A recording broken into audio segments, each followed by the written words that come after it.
Yes, yes, Have you started the webinar? Yes. Yeah, please. I'm starting the webinar, okay? All of you, ready? Yeah, Jim. Here we go. Okay, thank you. Good morning and Ramadan Karim to you all. On behalf of Managing Committee of Muscat Chapter of the Institute of Chartered Accountants of India, I welcome you all to this virtual CPE meeting of this chapter. Today's topic of this event is very interesting and I'm sure it will add value to the knowledge and learning of each one of us. Before the start of this event, I would like to take 2 minutes and I would like to thank chapter, would like to thank our sponsor College of Banking and Financial Studies for always supporting us. Chapter is also thankful to the wholehearted support of ICI India in all our endeavors. Chapter is also grateful to our support partners, Johor, Delhi, Deloitte, Oracle, BDO, Oman, Cement Company, Morrison Muscat, MMJS, STS, Enhance Group, Pro Oman, Al Naba Holding, and Abu Timam Grant Thornton for always supporting us. Now, without a further delay, I am handing over the stage to our chairman, C. Raviji. Thank you, and over to you, Raviji. Thank you, sir. Degan Bhai.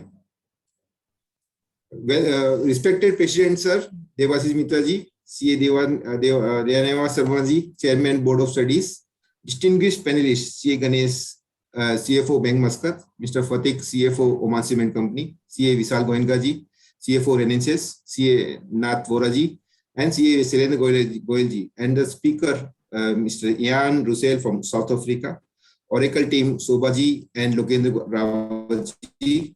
Thank you, each one of you, for being here with us today and make this event possible. Your life doesn't get better by chance, but it gets better by change. And change is our life. Today's event is unique in itself. Last year, we had a meeting of CFO and had discussed on the changes in the finance due to the COVID. Today, we have a distinguished panelist of CFO in Oman to discuss the changing era of finance in digital era. We are driving towards fourth industrial revolution due to the technology like big data, AI, robotics gaining space in today's business environment. Business across the globe have no choice but to diversify or redefine business strategy. In today's event, we will try to explore such type of developments in finance due to this revolution and what are the changes we have seen. I am sure that you will have lots of takeaways from today's discussion. Today's event is powered by Oracle, and we are thankful to the distinguished speaker from Oracle to bring this wonderful idea and make this event possible. We are also thankful to all our panelists for their support and efforts. Definitely, we also want to thank our sponsors and CVFS and all other corporate sponsors for their support. Before I conclude, I would like to make few announcements. We are happy to inform that we had an iftar event last week and had it also in Sohar yesterday, and we will also plan the similar event in Salalah as well. Your chapter is also planning to have annual seminar 2022. We are tentatively planning to have it along with the annual general meeting on 21st of May 2022. This is a target date. We are working very hard towards that timelines. We need your support in the form of articles, sponsorships, delegations, and to make this annual conference possible. And we also intend to distribute some dry food items for the needy during the iftar, during the Ramadan period. And we will come back to the proposal shortly. Lastly, but not least, we also urge you not to miss the opportunity of being part of World Congress of Accountant. We will give you more details about the World Congress of Accountant in the later part of it. But this is one of the biggest opportunities which you should not miss it. And thank you very much. And once and all, happy learning. Thank you very much, Sipal. Thank you very much, Dingan.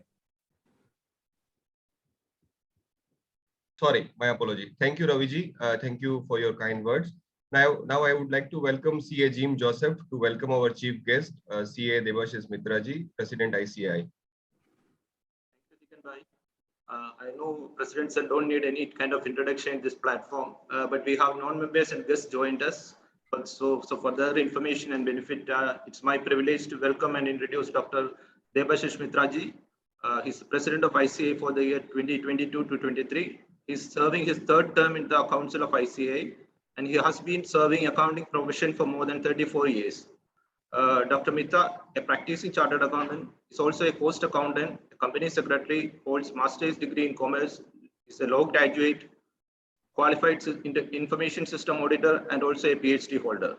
As president of ICI, he is chairing several committees of ICI and its other entities. Dr. Mitra is member of Board of Chartered Accountants Worldwide and South Asian Federation of Accountants. He, in his capacity as president of ICI, is representative on International Integrated Reporting Council.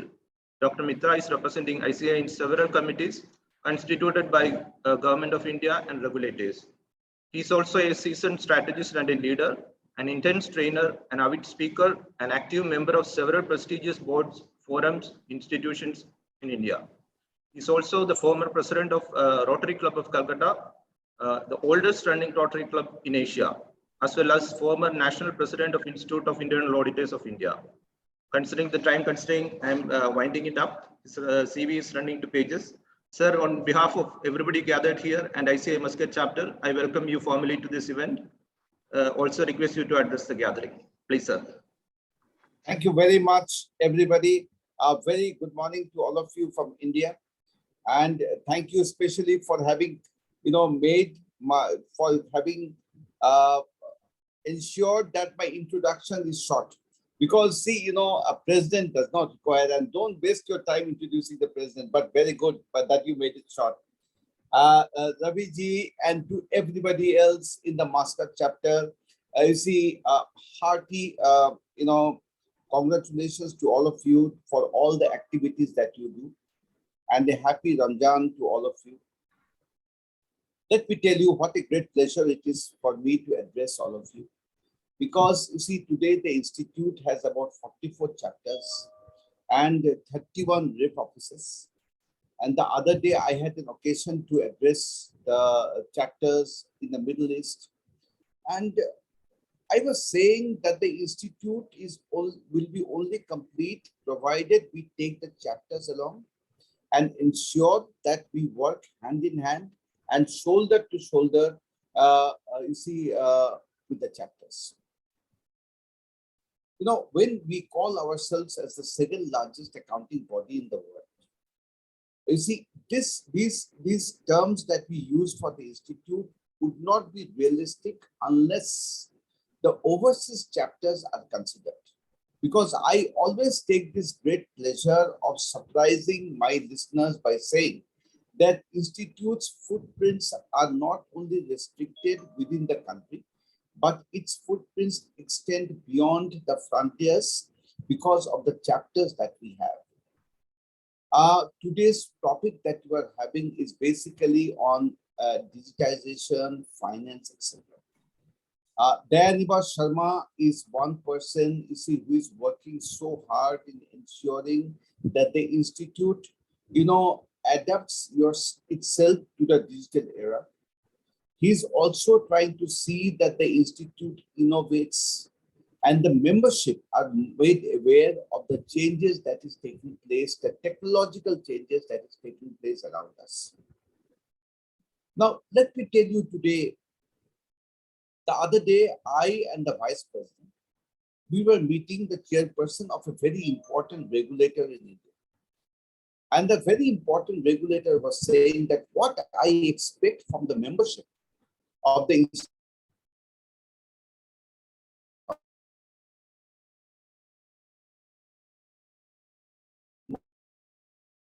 digital assurance. I was saying, so she was saying that this is digital assurance that I require. And we are working very hard on all this because these are, topics of the future. We have a separate board called Digital Accounting and Assurance Standards Board, DAB, of which Dayaniba Sharma is the vice chairman.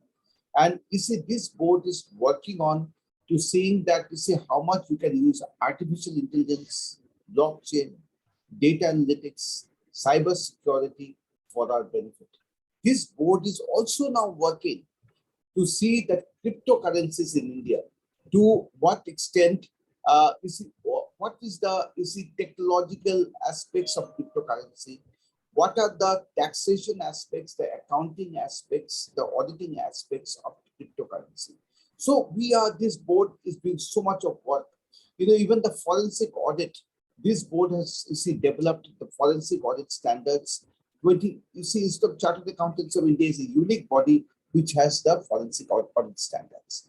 So for those of us who are hearing me, you must have noted that we have now, trying to move away from the beaten path of audit, assurance and accounts and going into the digital area and trying to provide value-added services. So that is very important. Now, since you have a long list of speakers, I will not take much time except to say that World Congress of Accountants is being organized by us, the Institute of Chartered Accountants of India, for the first time in the 118 years old history of the World Congress. We are organizing the World Congress in Mumbai, India from November 18th to 21st. The World Congress will have 6 plenary sessions and 20 breakout sessions. The theme of the Congress is building trust, enabling sustainability. Please see the 2 words, trust. I'm sure when your speakers speak today, they'll be speaking that, without trust, we are nowhere. And today's sustainability reporting has become so important. So we are doing this. That's the theme of the Congress. The Congress is being organized under the aegis of IFAC. And we are hoping, it's in a hybrid mode. We are hoping more than 6,000 delegates physically and about 10,000 delegates virtually. So my request to all of us who are hearing me, that please come and join the Congress in the month of November. Please come and enjoy the deliberations. Please come and, hear the insights on the latest in the profession by the best of speakers of accountancy profession all over the world.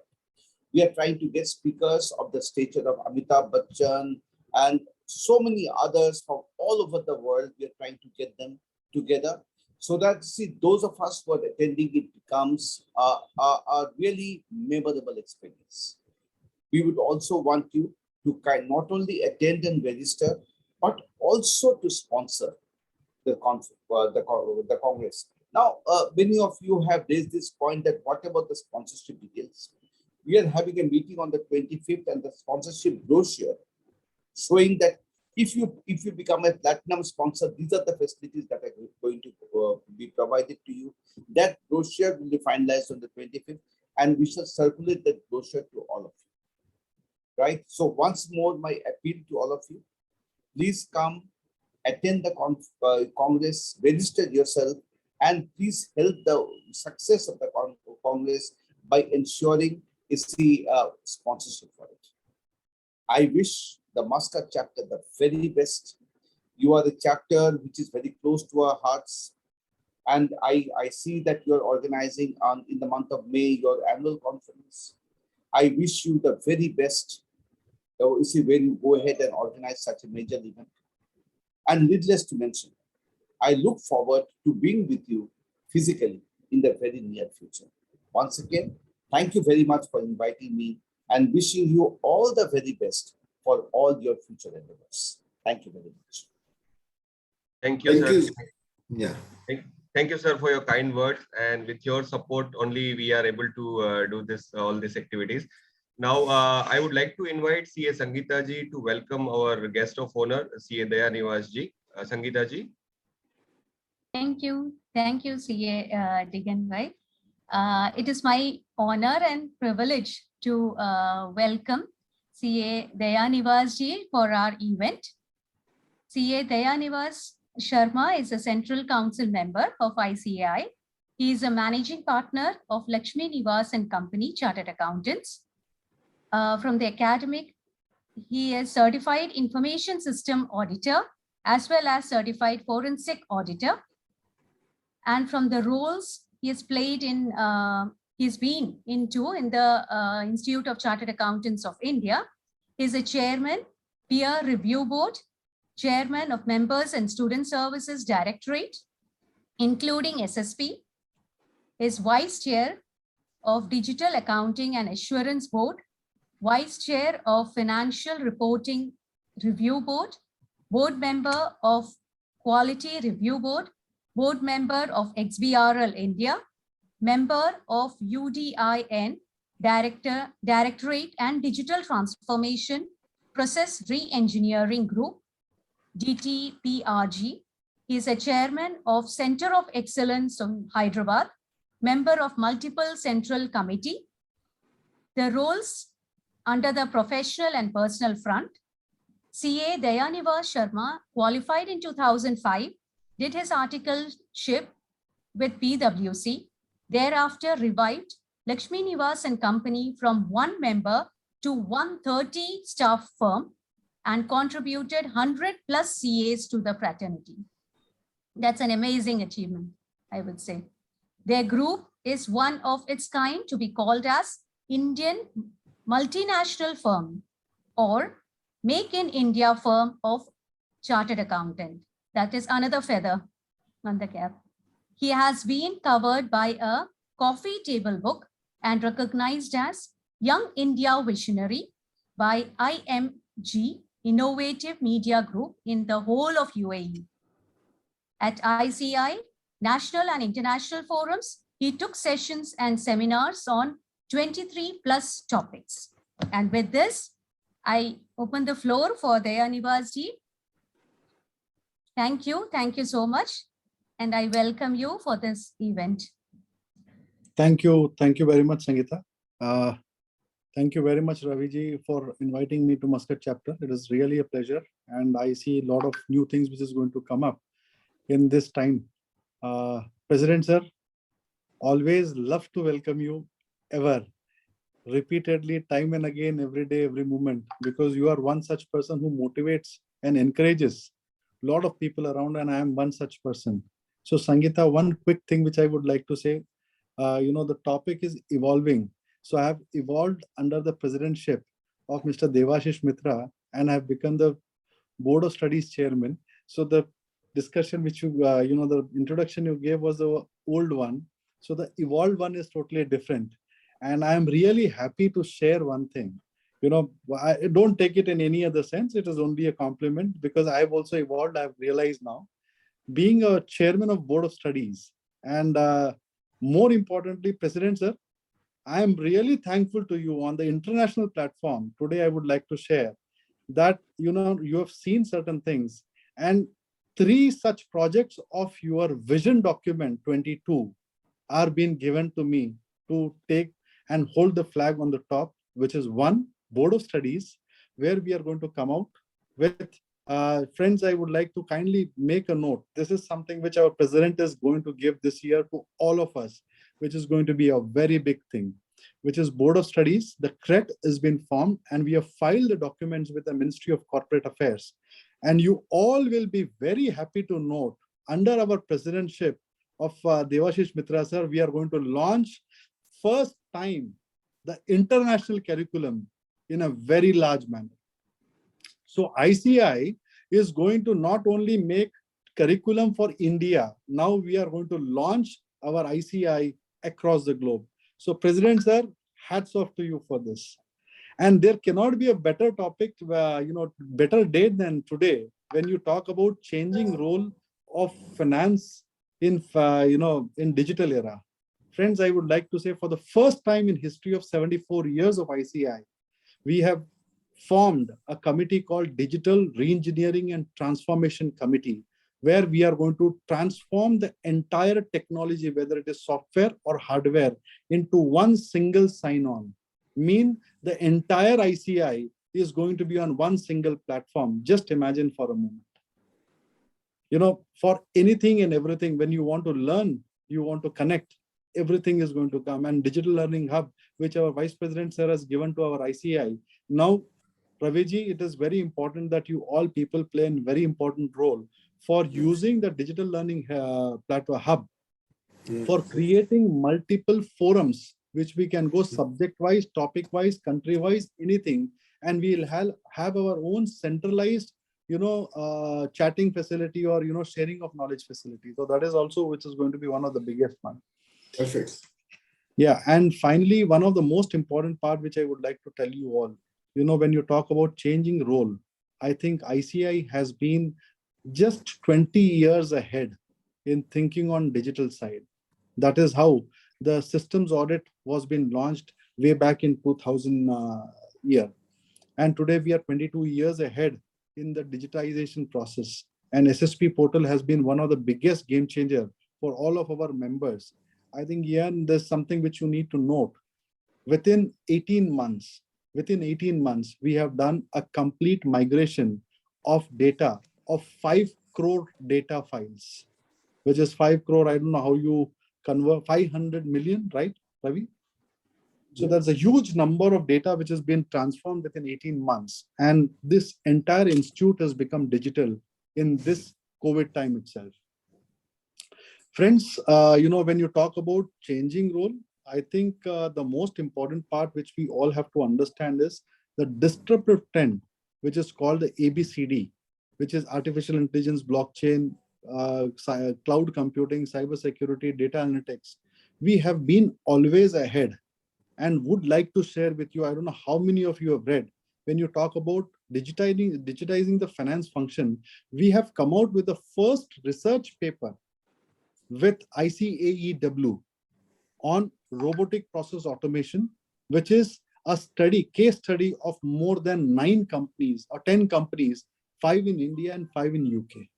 So this has been a very big breakthrough in the process of learning. ICI has been evolving, trying to do a lot of such things in the process. As President Sir specifically mentioned about forensic standards, we are the first institute in the world to come out with forensic standards. And you all will be surprised to know that 2 years back, we have added in the curriculum of CA students who are pursuing their course, in that data analytics and forensic has been part of their basic curriculum. The most important part now, which I would like to share with you, thanks to President Sir, again, for one reason, people have been thinking information technology has gone out of the syllabus. But his vision has given us a different kind of thought. Now, all the papers in CA are going to have 2 aspects which will be added. One is information technology in every subject, how you learn from the basics, whether it is tax, whether it is auditing, whether it is accounting, everything. Information technology is going to be embedded in the process along with ethical learning. This is going to be a biggest transformation. We have done a beautiful analysis of all those globally accepted accounting bodies, and we have come out with a different approach. What we will be needing from you is, once we receive the consent from the Ministry of Corporate Affairs for the public exposure, Ravi, you and your team need to really participate and ensure that our international curriculum is much bigger than this. I'll just give you one thought which President Sir has given, again, which is very important, you all should know. We have not diluted our training process of articles. We have ensured that the article practical training, which you are talking about, skill development, which is embedded in our learning, is going to continue in our international curriculum also. If a student wants to do a CA exam, course, and he wants to do it in any country, he can do it with the chartered accountant who is empaneled with that particular country's institute, which is part of the IFAC board. So now, just imagine the kind of transformational things which we are trying to do. And more importantly, today's discussion, which is on the digital era, I can talk about the kind of documents which are being published by ICI. I request Muscat chapter to release it to all our members on artificial intelligence, blockchain, cloud computing, IoT. Everything is being published way before time when people started discussing. And it has been updated on a continuous basis. ICI has always been forward-looking with regards to technology adoption. You will be surprised to know one more thing, that Center of Excellence Hyderabad, which I am the chairman for, we have created a data analytic labs where these labs are being fully loaded with all the softwares which are required to do any kind of data analytics and robotic process automations, and also how to create bots. That is also going to get trained. So a lot of such things are coming up. Wait, watch. I think you can come, stay there, learn, and also what we call as education tourism ke saath saath, technology tourism. We are going to take the entire journey of technology to a different format of learning. So we'll look forward for your participation. And topic, I don't want to share any statement because they are a learned speaker, but the topics like why you should go digital, which is one of the most interesting topic I can say is digital. We have already gone. Business and digital transformation with respect to finance executives. I think we are moving away from the volume base to database, and from historical data to analytical data. And there are other topics which are being discussed today. I wish you all a great learning.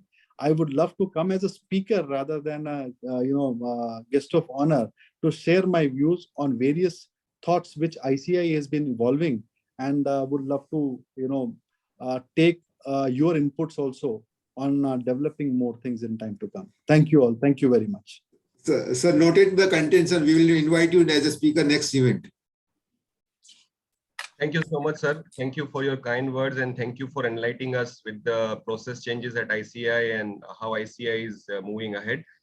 Now it's a time for a next topic. So I will, as our chairman sir, as our president sir has shared, I will just like to share with everyone regarding World Congress of Accountants. So I would like to request everyone to go to this website and have a look at it. This website is comprehensive website about the World Congress of Accountants, which provides all the data and how to register and how to be part of it. You will get all the details about it. And before I start, I will just take 2 minutes to play one video which your team at ICI Muscat chapter has done. I hope everyone is able to see the video. Yes. Yes. ICI Muscat chapter proudly supports World Congress of Accountants. World Congress of Accountants, popularly known as Olympics of Accountancy Profession, is held every 4 years under the banner of International Federation of Accountants, worldwide organization for accounting profession. This would be the first time ever that India would be hosting this prestigious event. It is a proud moment, not only for the accounting fraternity in India, but for the fraternity in South Asia, as India is the first country among the South Asian countries to hold the World Congress. ICI has achieved recognition as a premier accounting body in India. Today, it is one of the largest accounting bodies in the world. World Congress of Accountants is the most prestigious global event of professional accountants, wherein 6,000 delegates from 130 member countries of IFAC will exchange their views with other accounting and finance professionals around the world. On international front, ICAI is represented at International Federation of Accountants, Confederation of Asian and Pacific Accountants, Chartered Accountant Worldwide, and South Asian Federation of Accountants. We will get an opportunity to hear to world-class speakers and leaders of finance and business community and interact with the accounting and finance professional from all around the world and debate the current issues and trends in the profession. Speakers include international trendsetters, accounting bodies, accounting firms, regulators, and commerce groups. India, a land of infinite opportunity. India is amongst the fastest growing world economies. It is the digital capabilities hub of the world with around 75% of the global digital talent present in India. India, a country of the youth, is home to about 20,000 startups with about 1,400 beginning operations every year. India has something to offer to everyone who is visiting India, be it tourism, investment, business, or service. You name it, India has it. Mumbai is the financial capital of the country and home to many big financial and corporate institutions. Mumbai is also the base of Indian film industry, very well known as Bollywood, the city that never sleeps, the city of dreams, and the city of 7 islands are few of the names used to describe the wonderful city of Mumbai. Mumbai attracts the highest number of foreign tourists and is one of the most preferred tourist destinations in India. The world's leading accounting and finance professionals are coming to Mumbai. Let's join together to enrich yourself of this world-class opportunity. ICAക്ക് വേണ്ടി എല്ലാവരെയും മുംബൈയിലേക്ക് സ്വാഗതം ചെയ്യുന്നു. મુંબઈમાં તમારું સ્વાગત છે. જી આયાનું. મુંબઈર આઘોષિતો હિસાબ શાસ્ત્રેર ऑलिम्पिक्से शोभाय के स्वागतो. काय मग येणार ना नक्की? இந்த நிகழ்ச்சிக்கு அனைவருக்கும் வணக்கம். आंजो स्वागत है वर्ल्ड कांग्रेस ऑफ अकाउंटेंट्स में. ભારત में आपका स्वागत है. Welcome to Olympics of Accountancy Profession Mumbai. Padharo Mare Desh. Thank you so much, sir. Thank you. Also, I would like to share this video, which is before I formally start the event. Oracle is doing a fantastic work for ESG, and I would like to share this video. So it is a 1-minute video. Are you able to see the video?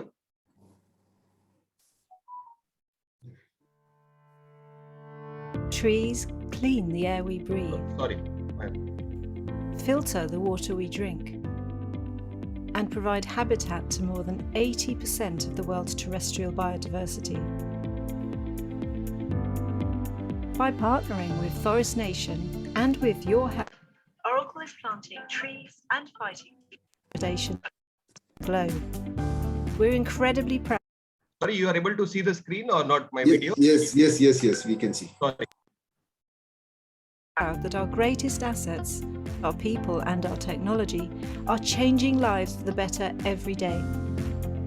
So now's the time for you to contribute to our Oracle EMEA initiative by answering 2 poll questions. For every answer, Oracle, together with Forest Nation, will plant 20 trees in the forests of Tanzania. When you answer our polls, you'll be helping us create sustainable livelihoods for local farming communities and empowering the next generation. But there's still so much more we can do, and we remain committed to building a more sustainable future.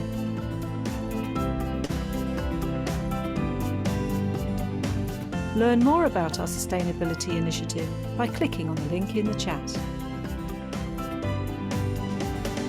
Together, we can make a difference.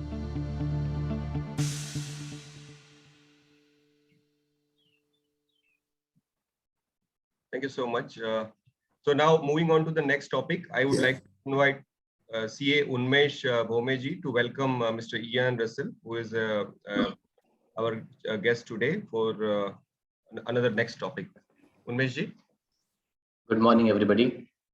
It's my privilege to introduce Ian. Ian is an experienced CEO with a proven track record in leading strategic turnarounds. Ian is now largely focused on working with private equity firms and founder-owned businesses at board level to improve their performances. Ian is also the author of The Other End of the Telescope, a best-selling novel that focuses on how to get things done in large organizations. Sir, it's pleasure and honor to welcome you for the event, and all are looking forward to gain insights from you. The stage is all yours for the topic, Fight or Flight. Over to you, sir. Good morning, and having already heard so much about digital and transformation, I'm not sure I'm going to be able to add much value, but I'm going to do my best, okay? So thank you very much indeed for your time this morning. As you have heard, my name is Ian Russell. I am currently working in around about 5 different companies, mainly in the private equity space.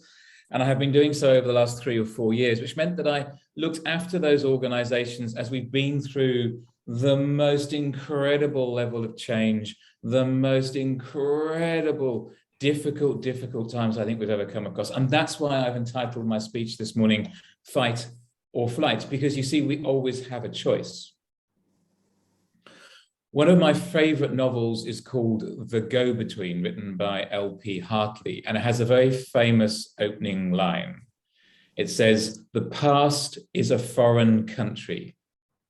They do things differently there." And if there was ever a time for us to reflect upon what that means, I think it is probably now, as we're starting to emerge into the middle of 2022 in quite a different world. And if we just think about it in very simple terms for a moment, I like to put things into some straightforward categories. There was what I now call BC, before Corona, when the world was the world that we knew it. And we would do exactly what you see in this kind of picture without thinking about the consequences. And then suddenly there was this AC world, the after Corona world, where concepts such as social distancing and mask wearing and everything else got introduced. Things that, again, in April 2022, we now kind of see as the new normal, if you like. But my fundamental belief, and just think about what we're doing right now. We're running an event with nearly 100 people across multiple locations. I'm speaking to you this morning from Cape Town in South Africa without us even thinking about it. We've embedded new ways of doing things, and our world will never be the same again. And I think one of the things that we need to do as a collective, and this is an amazing and an incredible collective of leaders in your own personal right, but also highly influential people in your businesses and your organizations. What does that mean? So do we fight, or did we flight? So what I've tried to do is reflect carefully and thoughtfully on those businesses that I've been running, the things that we have done over the last couple of years, but much more importantly, how am I guiding those businesses to come out of this fitter, better and stronger than we went into the early parts of 2020. And I've tried to distill this into 10 very specific lessons that I want to share with you this morning. So firstly, and I think this is critical and sometimes it gets very frustrating, but one of the first things we need to understand is that there is no getting back to normal. I think lots of people want to hold on to the familiarity of what made us successful in past lives. We want to hold on to the familiarity of what 2019 and before that felt like. We're desperate to get back to a world which is less volatile, less uncertain, and easier to trade in, and perhaps easier to manage ourselves at a personal level in. But the problem is, for as long as we think we are going to get back to normal, we're holding on to things, a mental framework, which is no longer relevant, because my fundamental belief is that we're not going back anywhere. We're going forward to a new somewhere, and that new somewhere is something that we collectively need to take accountability for owning and shaping, but we're not going back. We're going forward to a new somewhere, and it's up to us to craft that. And letting go of that paradigm that you can go back to something enables us to make different decisions and be more thoughtful around what lies ahead. So my first lesson is no getting back to normal. And I will say it again a bit later as well in a slightly different way. Now, it's fascinating when I address a group like this, a group of very clever, very thoughtful financial engineers, accountants, and business leaders in the finance function, when I actually now say the next thing. But reality is that what we learned in 2020, 2021, we needed to manage our businesses for liquidity in a way in which we had perhaps forgotten for a long time. Going right back to the basics of what are we trying to do when we run the balance sheet and the P&L of a business. Managing for liquidity and survival became more important to us in many respects than managing for profit and long-term shareholder gain. We needed somehow to keep our businesses going. We needed to keep our households going. So at a personal level and at a business level, we all began to get much more ingrained in this concept of managing for liquidity and a medium to long-term survival, not the short-term profit. Now, why is this important? This is important because those of us that did this successfully worked within our businesses, and as I said earlier, possibly within our households, to become leaner, to become more efficient, to become more agile. We got very thoughtful about how we were spending our money so that we could ensure that survival. They are fantastic practices. They are great ways of thinking. And what I'm encouraging all of the businesses I work with now is to hold on to this lesson, hold on to this concept as we move forward, that actually liquidity is more important than that short-term profit. And how we invest in the business in the medium to long term becomes more important. It's a bit like going back to that tree video. What you plant now has a reward in the future, but the thinking around that becomes absolutely essential. So, as I say, to a group of seasoned financial engineers and accountants like yourselves, this may seem a silly statement, but actually, I think as a business lesson, it's really important. The third thing that we've all seen, and is very, very critical to the way that we think about the world in front of us. We talked a lot as we were going through the COVID crisis about demand destruction. We talked a lot about how difficult it was to survive. But actually, my contention is that for the vast majority of industries and the vast majority of sectors that we will operate in, demand did not fundamentally change. But what it did do was move. And it's become more agile than ever before. So if we take a very easy and a very simple example, in 2021, the aggregate spend on retail, the aggregate spend on groceries and FMCG goods was broadly the same as 2020 and 2019. But the way in which people accessed those goods and solutions was fundamentally different. You don't need to be a rocket scientist to understand that the pivot that happened incredibly quickly was a pivot into e-commerce and logistics distribution away from physical retail footfall. It's an easy example. You can use another example of telehealth and telediagnostics as opposed to going to physically see your doctor. So the demand is still there, but it's shifted in terms of its distribution and execution. And in front of us at the moment, what we are seeing is a group of customers that have become more agile and a world and our supply chains that have become more volatile. And the consequence of that is that we as businesses and we as leaders need to make sure that we have the agility embedded in our organizations to respond to where our customers are going. Which leads me to the next piece. There were several soothsaying kind of phrases that stuck during the past couple of years. One of those is, "This too shall pass," and indeed, to a point you may argue this has passed. But the second one, and the second one that frustrated me most of all perhaps, was this concept of this, we are all in this together. Because you see, we were all in it together, but we were not all in it equally over the last couple of years. If, for example, you want to take the generation of children who were 15, 16, 17, 18 through this period, the way in which their learning experience and their social experiences change as a consequence of the last couple of years cannot be undone. We have a generation coming through there that had a very different way of learning and a very different way of interacting. They are not in this equally with us that have been through this and have had careers and things in front of us. Similarly, different business sectors, let's just take as an example, the American airline industry, decimated through this period.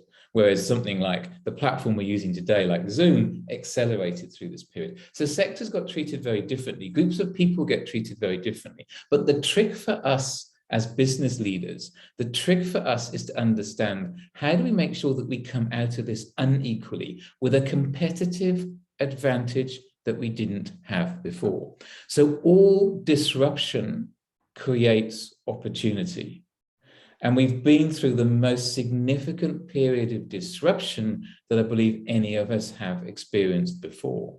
So what are we doing with that disruptive element to make sure that it's an accelerator for our business so that we come out of this unequally ahead of where the competition is? Or if we take Oman as a country, how does Oman come out of this in a way which is fundamentally differentiated from some of its competitor countries?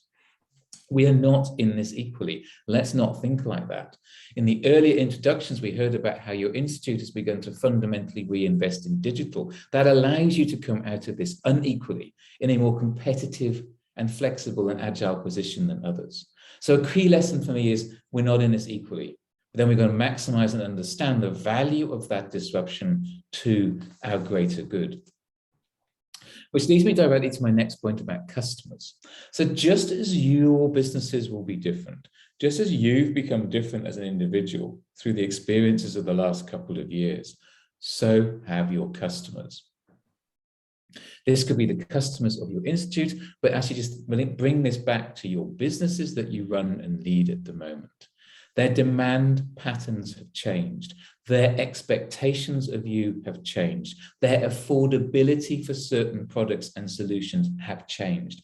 Their understanding of what makes them feel good and they really need has changed. Now, I appreciate this may be quite a straightforward and obvious point, but unless you understand the voice of your customer and where you think they are going in the future, it's difficult to keep your business and your organization relevant today.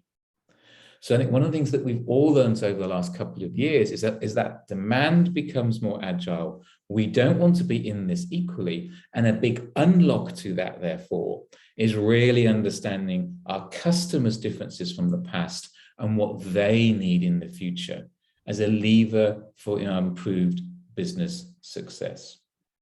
And one of the tools, I believe, that help you get there and create this agility inevitably is the point of investment in your digital core, which we've already heard this morning has been done very largely for your institute. So whether we're talking about blockchain, we're talking about the ability to map and track logistics through your businesses, whether we're talking about the agility to understand demand patterns, my belief, my learning from the last couple of years, the ways in which I'm pushing my own businesses forward is that digital agility and responsiveness outweighs business plans and budgets. Now, I do appreciate that talking to this particular group when I say that business plans and budgets are not very important is probably quite a dangerous thing to say. It's a lot of what you do for a living. There's nothing wrong with a business plan. A business plan is an architecture and a framework that you put around your ambition and the way in which your business works. A budget is a set of numbers that sits itself against that architecture. We still need both of those things. But the reality is that no budget in recent times has survived contact with the enemy. No budget in recent times has survived contact with the enemy. If you reflect on that for a second, then it means that your response to the external inputs, the response that your organization has to try and maintain its alignment to that business plan and the architecture depends very significantly on your agility and your responsiveness.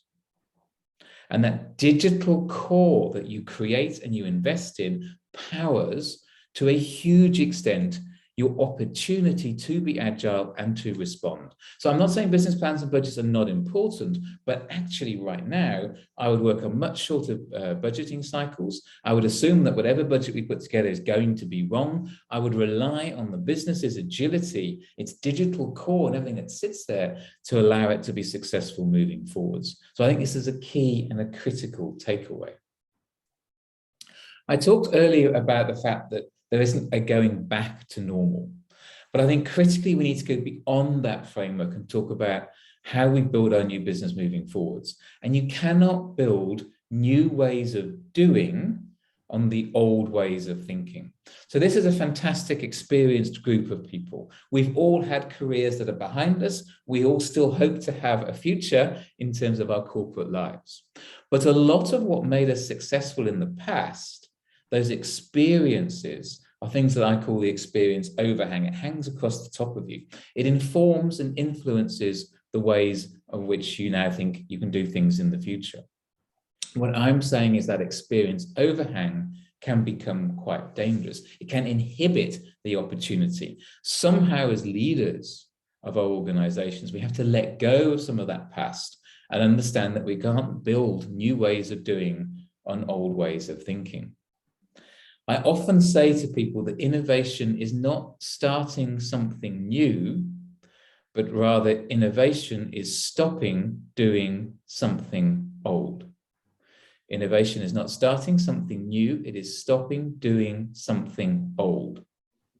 Because doing those old things in a new world are slowing you down. They are drag anchors on this ambition to come out of this disruptive time more unequally than others and in a better competitive advantage. And a lot of the digital investments we've been hearing about earlier, they are exactly new ways of doing, and they're not built on old ways of thinking. But we have to accelerate and hold on to that so strongly if we want to make sure we have that long-term success. What we've learned for sure over the past couple of years is the need to embed systemic responsiveness and resilience, not one-off responsiveness. We can all fight a fire. Sometimes as leaders, it's great to parachute yourself in, you feel great, it's good for your ego, you put out a fire over here. In the 1970s and the 1980s, there was a very famous American firefighter that used to come in and cap the oil wells when they went on fire, called Red Adair. We can't all be Red Adairs, flying in our helicopters, putting concrete on the top of the oil well and putting that fire out while something else goes across here. Our accountability and our responsibility as leaders in our organizations is to make sure that we're embedding a systemic responsiveness to what comes next, and the resilience in the organization to be able to withstand further waves of disruption. If you just take the events of the last 2 or 3 months, perhaps as we all began to think we were coming out of the curve and out of that after Corona world kind of space, suddenly we get conflict in the middle of Europe that we hadn't expected. We got material disruption to our supply chains coming out of China as a consequence of another COVID outbreak and so on. The volatility is there. So the lesson that we've got to take away, the way in which we build ourselves as leaders and our organization, has to be focused on embedding systemic, long-term responsiveness, because the change will not stop. And we can't allow the fatigue of constant change to get in the way. So we have to build systems and capabilities and ways of thinking fit for the future, and which embed that systemic responsiveness. My ninth kind of point is very interesting. And as we sit here around a set of Zoom screens today in different parts of the country, it's very easy to forget the ways in which we used to work. And one of the things that's come out, I believe, very strongly over the past couple of years is that workforce productivity does not equal workforce presence. And we've all seen this happening, ladies and gentlemen, we really have. We've all had people that needed to be in the office from 8 o'clock in the morning to 5 o'clock in the evening, doing their allotted time. And that's what we paid them for. Over the last couple of years, we began to get to a point when we can more clearly see the output of people because they've been working away from the office, they've been working virtually. But we haven't necessarily yet taken the big step to stopping paying people for time and their presence, to paying people for their output and their productivity. And those two things are fundamentally different. And as we distribute the workforce, as we get clearer abilities in these times now to understand that productivity, what is it that we do to replace the mentality of, I've had 8 hours of Zoom calls today, and therefore I can be paid, as opposed to, I did 2 hours of Zoom calls today, but 6 hours of real work, and my productivity can be measured and my productivity can be paid for. What is it that we are doing to embed that kind of concept of productivity into the organization and moving away from this input focus to this output focus? There'll never be a better time to do it. And yet we are still, so many of us in our businesses, rooted in those 1920s Henry Ford productivity surveys, where somebody must be on the side of the production line, bolting a wing mirror on to be paid. That's not the world we work in anymore. It's not the world we work in anymore. We cannot, remember, build new ways of doing and old ways of thinking. So a big unlock here is, how do we think about our employees as productivity units, not as input costs? How do we think of our employees as productivity units, not input costs? Because workforce productivity does not equal workforce presence. And we've seen the opportunity to change this. But now we've got to go and do something with it. And that does not mean relying on that experience overhang that I talked to earlier. And my final point today, my final point number 10, and I think critical for all of us just to reflect on, is, have we wasted the crisis, or have we leveraged the opportunity to emerge into a brave new world in a very different place? Have we understood that we're not going back to normal? Have we understood what trading for liquidity actually means? Do we know how to chase that more agile demand? Have we thought about how our customers have changed? Have we understood how we come out of this more unequally than the others? Have we spent the time, the energy, and the cost dialing up our investment in our digital agility and our responsiveness? And do we understand what it means to build new ways of doing on new ways of thinking. Because you see, ladies and gentlemen, I opened up this speech to say the past is a foreign country. They do things differently there. But I would rather contend to this audience this morning that the future is a foreign country and we will do things differently there. Thank you very much and enjoy the rest of your mornings. Thank you, Mr. Ian, for that, great topic. And I think you have enlightened us with a reality of life, which is now, we are all facing. And with that, we are very thankful to you for your topic and your time. And I would like to move to the next topic of today. 1 minute. Yes, so now I would like to invite CA Gaurav Kapoor to welcome Shobha ji for our next topic. Gaurav ji. Hi, good morning, everyone. Good to see a long list of esteemed speakers today. And I'm sure the participants will learn a lot. Just giving a brief introduction for Shobha Singh. Shobha Singh has been working with Oracle for more than 5 years as a business development director based in Dubai. Shobha's key responsibility in Oracle is to help build a transformational journey for large customers by understanding visions and business challenges. She closely works with customers on their overall transformation to the cloud by orchestrating with the organization's REST objectives. She and her team also drives awareness for SaaS, which is software as a service, in the market for large customers via targeted closed group engagements to help business stakeholders understand and appreciate SaaS value. Prior to Oracle, she was key account director with Microsoft India for 4 years, managing India's largest bank, State Bank of India, globally, and was key in SBI's transformational journey to cloud. She has also worked with HP for 6 years, leading the enterprise business team with large customers. For some of the customers being Tata Group, Reliance, Birla, etc. She started her career with Canon India long back. With this, I give the floor to Shobha Singh for her presentation. Thank you, Gaurav. It's a great pleasure and an honor to really be with ICI. Our association, Oracle Association with ICI has been maybe 3-4 years back in the region. And it's a pleasure that we are starting our journey with ICI Oman chapter. Right. I'll just share my screen. Just let me know if you're able to see it.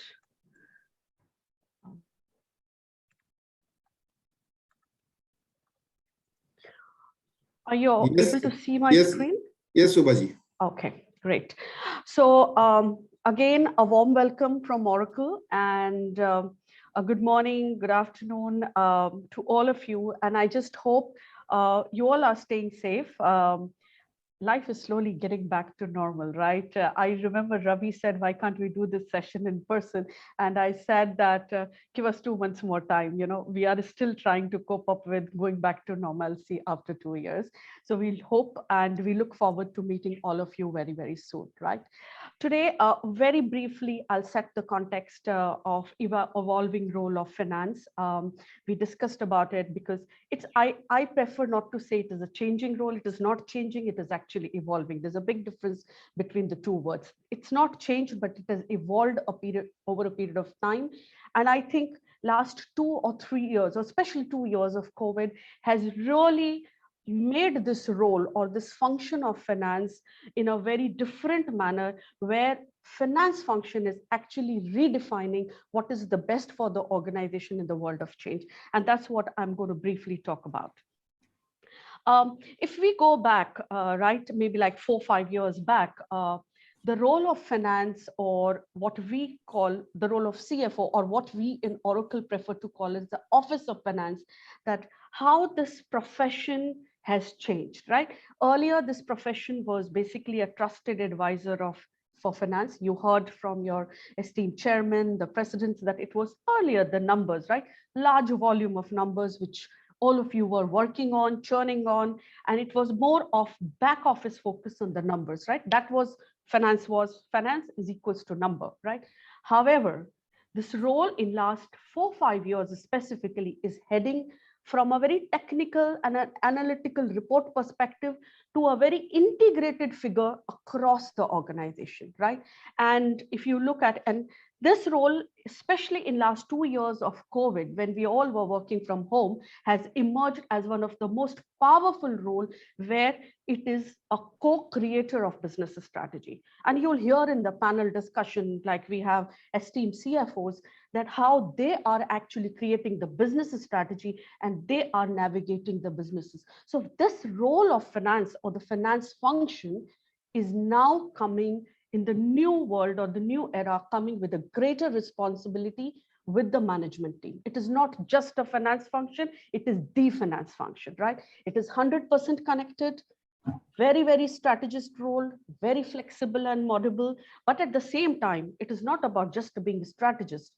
This role or the function is tactical, at the same time having a strategic aspect. So you need to have a very flexible, very agile mindset so that you can anticipate the changes, uncertain situations which might come in and act accordingly. Now, all this can be done only if the role or the function or the individual has a technological bent of mind, right? It's a combination of technology and experience.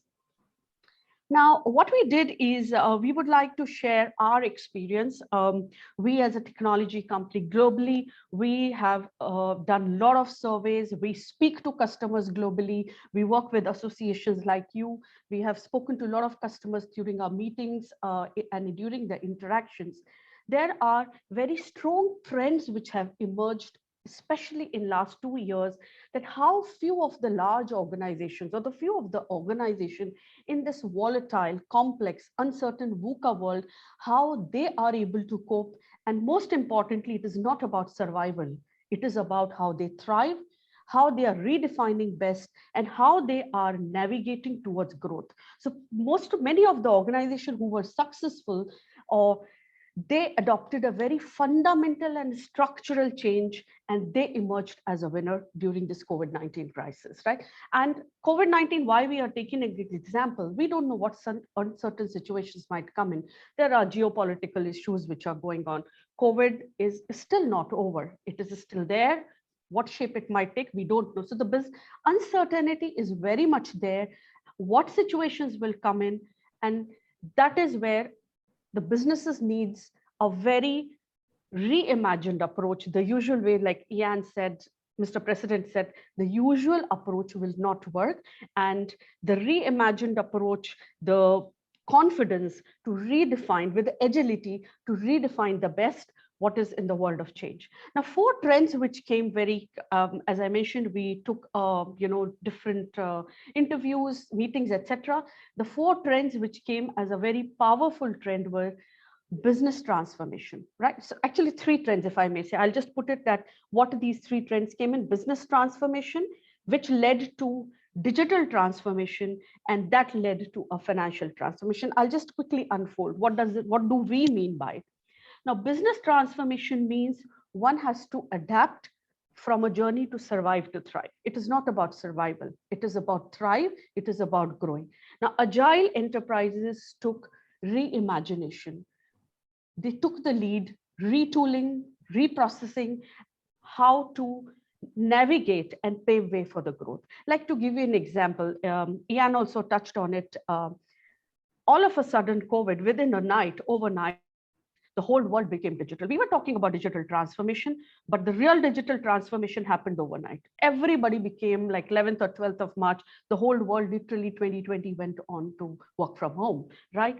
The pandemic accelerated the shift from physical paper-based approach to a very digital paperless solution approach, right? And that's where the digital is coming to the core. Like, to give an example, telemedicine. Are we going to go back to a normal? No, because we as a consumers have got very used to it. The grocers, they pivoted to e-commerce platform, right? And the home delivery. Non-emergency medicines, of course, everything shifted towards telemedicine. So that's the business transformation, and we are not going to go back to the earlier era. Now, a lot of this business transformation, they led to digital transformation, which was basically a lot of technological initiatives. Again, few numbers for finance executives. 92% of the organizations or the companies whom we interviewed, they thought even before COVID, the business models will need a change given the digitization. Digitization was going before COVID also. COVID-19 simply accelerated it, right? And this comes from when the data is seen as an asset, so that the data, which is seen as an asset by the organization, can help achieve the consensus across the organization. You can do a real-time collaboration. You can make a trustworthy decision-making. We all have experience, right? Many of you are very senior executives. It's an experience which is there. But when an experience or the gut feel of decision-making is backed by the data, it helps with a trustworthy decision-making. And then automated policy-wise automation across the organization. So basically the fundamental change is where the companies will operate, they will and compete now and going forward. The last is the financial transformation. As I said, business transformation is on the larger level where the business models will change. That will lead to a lot of digital transformation initiatives, and digital transformation leads to a financial transformation. The financial transformation is actually at the core of business and digital transformation. And especially with the kind of uncertainty COVID has brought, all right, many of the organizations are forced to step back, look at the dragon's eye view, to look at the business from different diverse lenses, right? How to navigate and how to look, where is the real growth, where are the assets which are not performing, where we need to diversify, etc. Right? So the agility is the key, how quickly you can navigate. That is where, by bringing the change, that is where the financial transformation will happen. If you have not taken the advantage of a situation, as they say, every crisis brings an opportunity to learn, right? That's a positive side of looking at it. And that's what Ian mentioned. Take an advantage of a situation to transform your business, to emerge stronger on the other side. Now, as we said, pandemic has challenged every business. However, many of the organization, and it is not about technology or the sectors which grew during these times. There were a lot of organizations which were badly impacted, but still they emerged very strong. And there were fundamental 4 things which came across the globe. Something four, if I may say, 4 big bold moves which were common across, which led to business and digital transformation. Was 80% of the executives or the organization, they said, who emerged very stronger, was that they will take a big bold moves. It will be not by making some simple changes, just like by doing some kind of a contract changes or needs renegotiation. No, they said they emerged stronger because they took a very big bold moves during last 2 years, like acquisitions, diversification, new business models, like completely shifting to maybe e-commerce platform and enterprise-wide automation, right? So pandemic gave them an opportunity to reassess where the business should move and navigate forward. The second was 50% of the executives, they said they will be adopting new business models. And a classic example is entering into new markets, right? Digitization helps to enter into new market very, very quickly, right? Launch new products, launch new services. E-commerce platform, as I said, is a classic example. And a new business model, one thing is key, that the customer excellence through continuous innovation will be the key for any new business model innovation. The next number is 42% executives and the organization said that they will be adopting automated security and risk compliance to improve the risk management. Why? Because when we are talking about diversification in this or new business models, especially in this uncertain world where we don't know where we all are heading to in some manner, then you need a risk management, a risk management culture or improved risk culture across, so that you can take a better risk, you can manage the risk better. Risk needs to be taken, right? So that's the third big bold moves. The fourth one is 58% of the executives, they said they will be relying on the cloud-based technology, enterprise-wide predictive analytics, so that it can help improve the operational efficiencies and also help enter into the new market opportunities. Now, one number, knowingly, I didn't put it in the slide. The rest 4 big bold moves you see as a very positive aspect. One negative, it's not a negative actually, it's about the key challenge is 39% executives, they said budget limitation or the lack of skills could be a hindrance to adopt these 4 big bold moves. However, they also stressed on that they would not like to cut any technology budget. Right now, we spoke about business transformation. We spoke about how the digital transformation is happening. What are the big bold moves which are happening?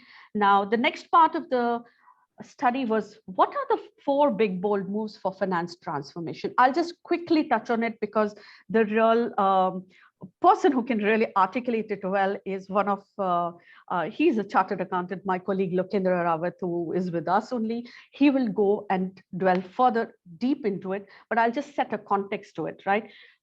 The big 4 bold moves in the finance transformation is, the first is embrace business model innovation, right? If you remember, I kept on harping on that all kind of a digital and business transformation will happen with customer excellence through innovation, a constant customer excellence through innovation with digital experience.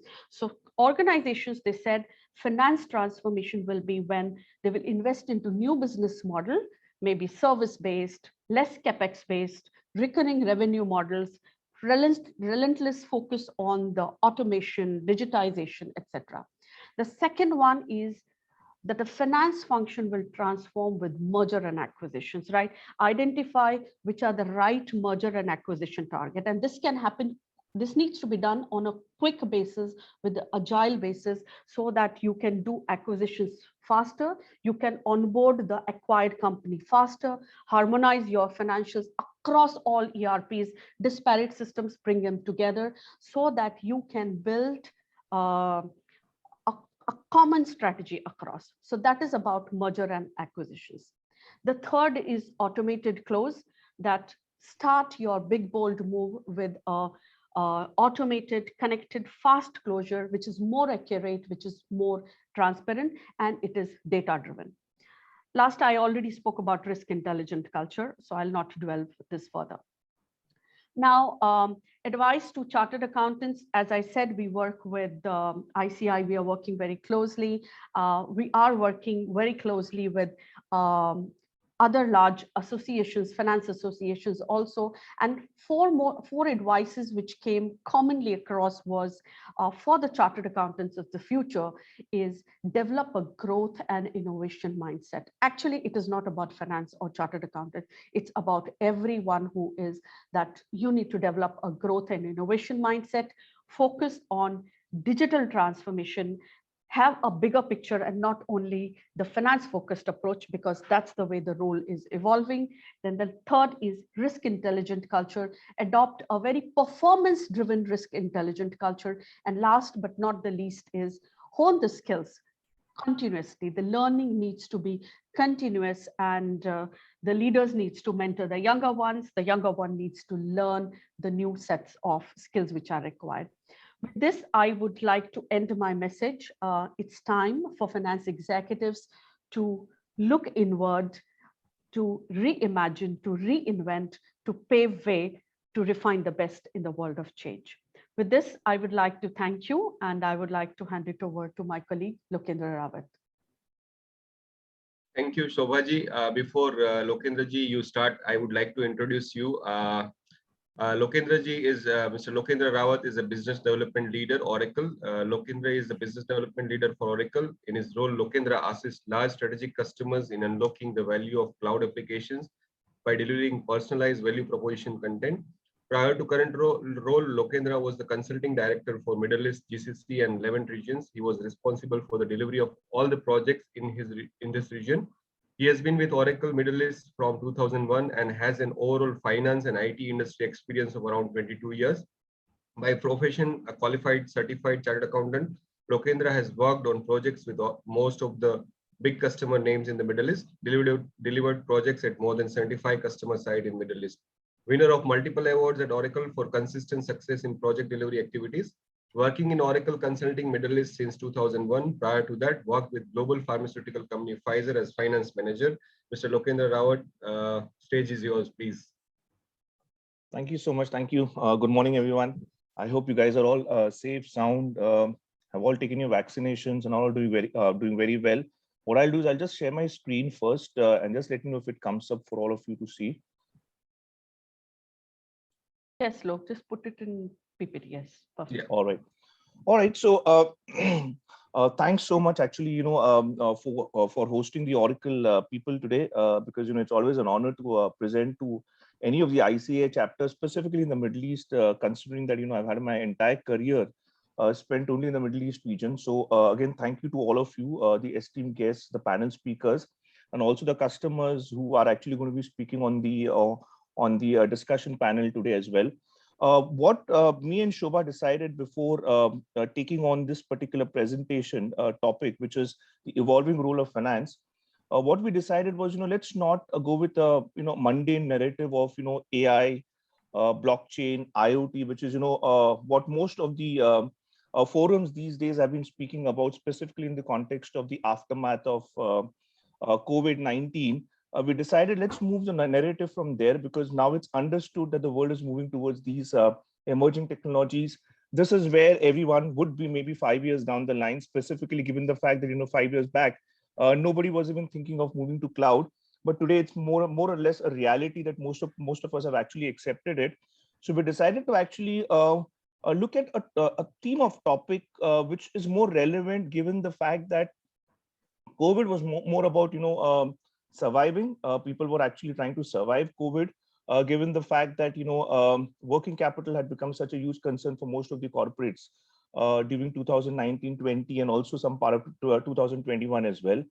And cash, as you all know, was king, not only on a corporate level, also at a personal level for most of us, because we didn't know where COVID would actually lead us to, or where it would actually end up with.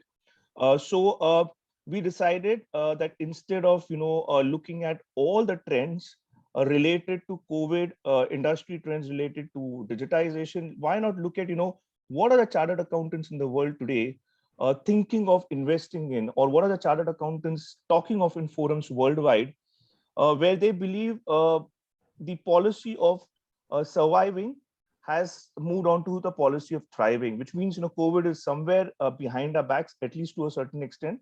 What do we do actually to thrive rather than just survive, right?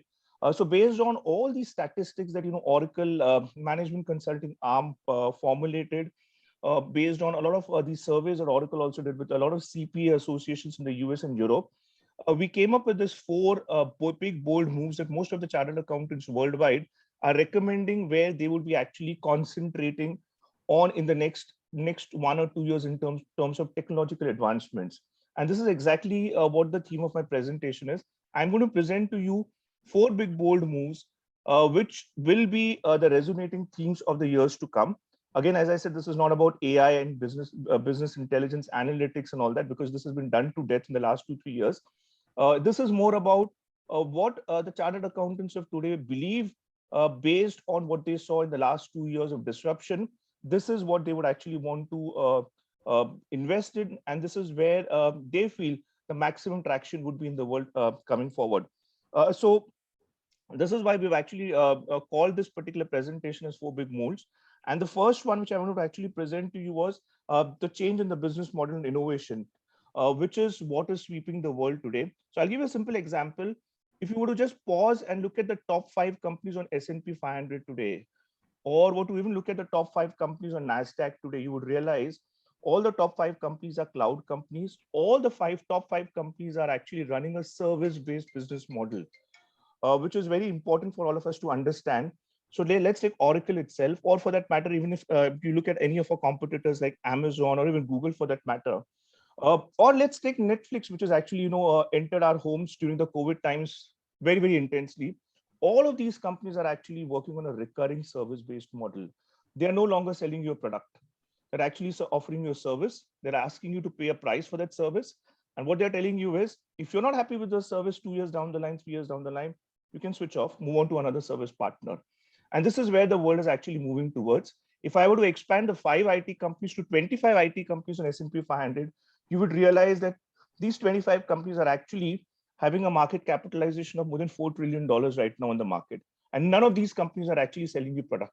So one of the biggest change that we've seen has been the movement of the business model from a product selling mode to a service selling mode. And this is true also for many of the universities today. Many universities are actually offering you more online courses. I was actually researching some online courses for my son, who was just 15 years of age. And I realized that Stanford itself is actually selling a lot of these courses online now for kids from the age of 10 to 15 as well. So most of the companies worldwide have realized it's no longer about selling the product. It is more about selling the service.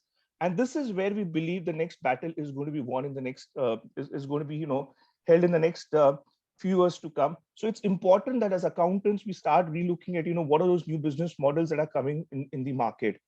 Interestingly, if I were to also include banking now, you would also realize that in the last 2 years of COVID, many of us obviously were not visiting our physical banks.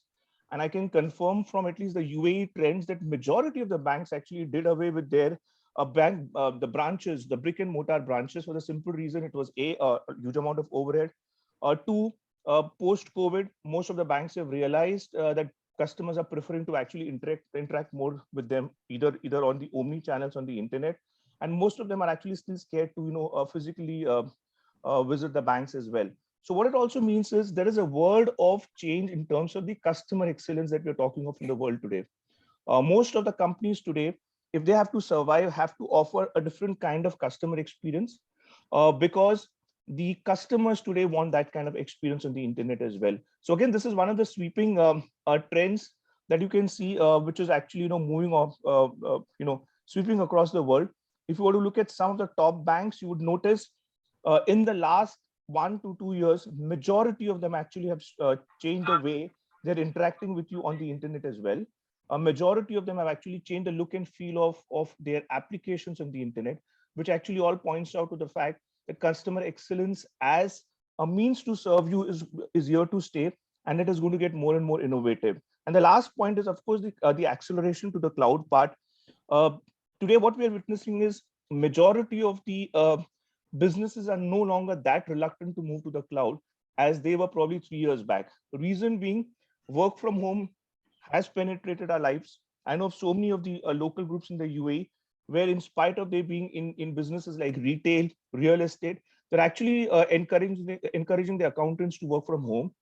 So what it also means is majority of the companies are actually realizing it's better to actually offload their data centers to companies, reputed companies, which can actually offer them that kind of data centers with minimum risk, and more importantly, with all the kind of security that they would want to have.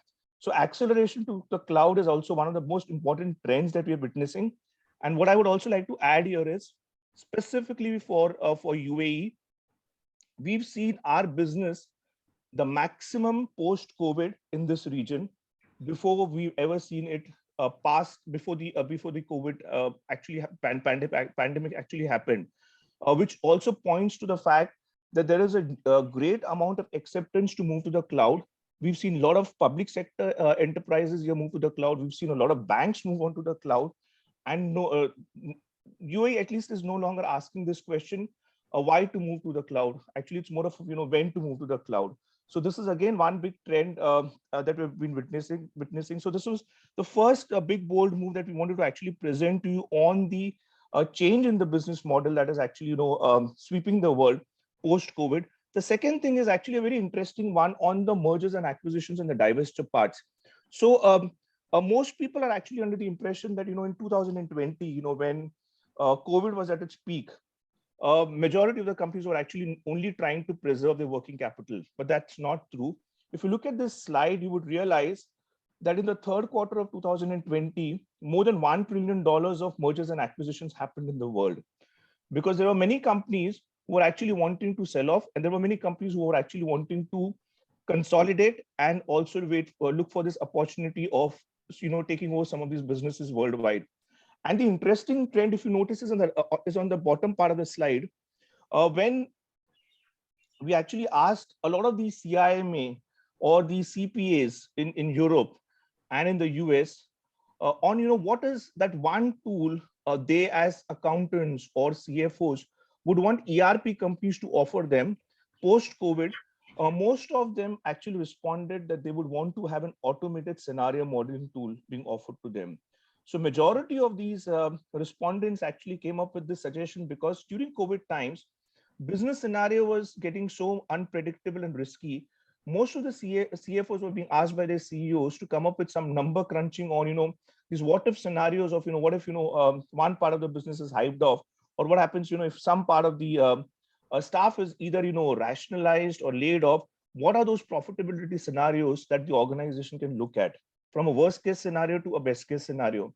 So most of the accountants feel that ERP companies should not just be concentrating on transaction processing, analytics, or even those buzzwords like AI and everything. They should be concentrating on providing the accountants with a tool, an automated tool, where they can actually do these kind of what if analysis as well. So this is again one of the most important emerging trends. Most of the ERP companies have actually taken cognizance of that accountants worldwide are wanting to invest in this kind of a tool as well. The third thing which I wanted to highlight, and this is actually encompassing the entire pain area of what most of the financial accountants go through.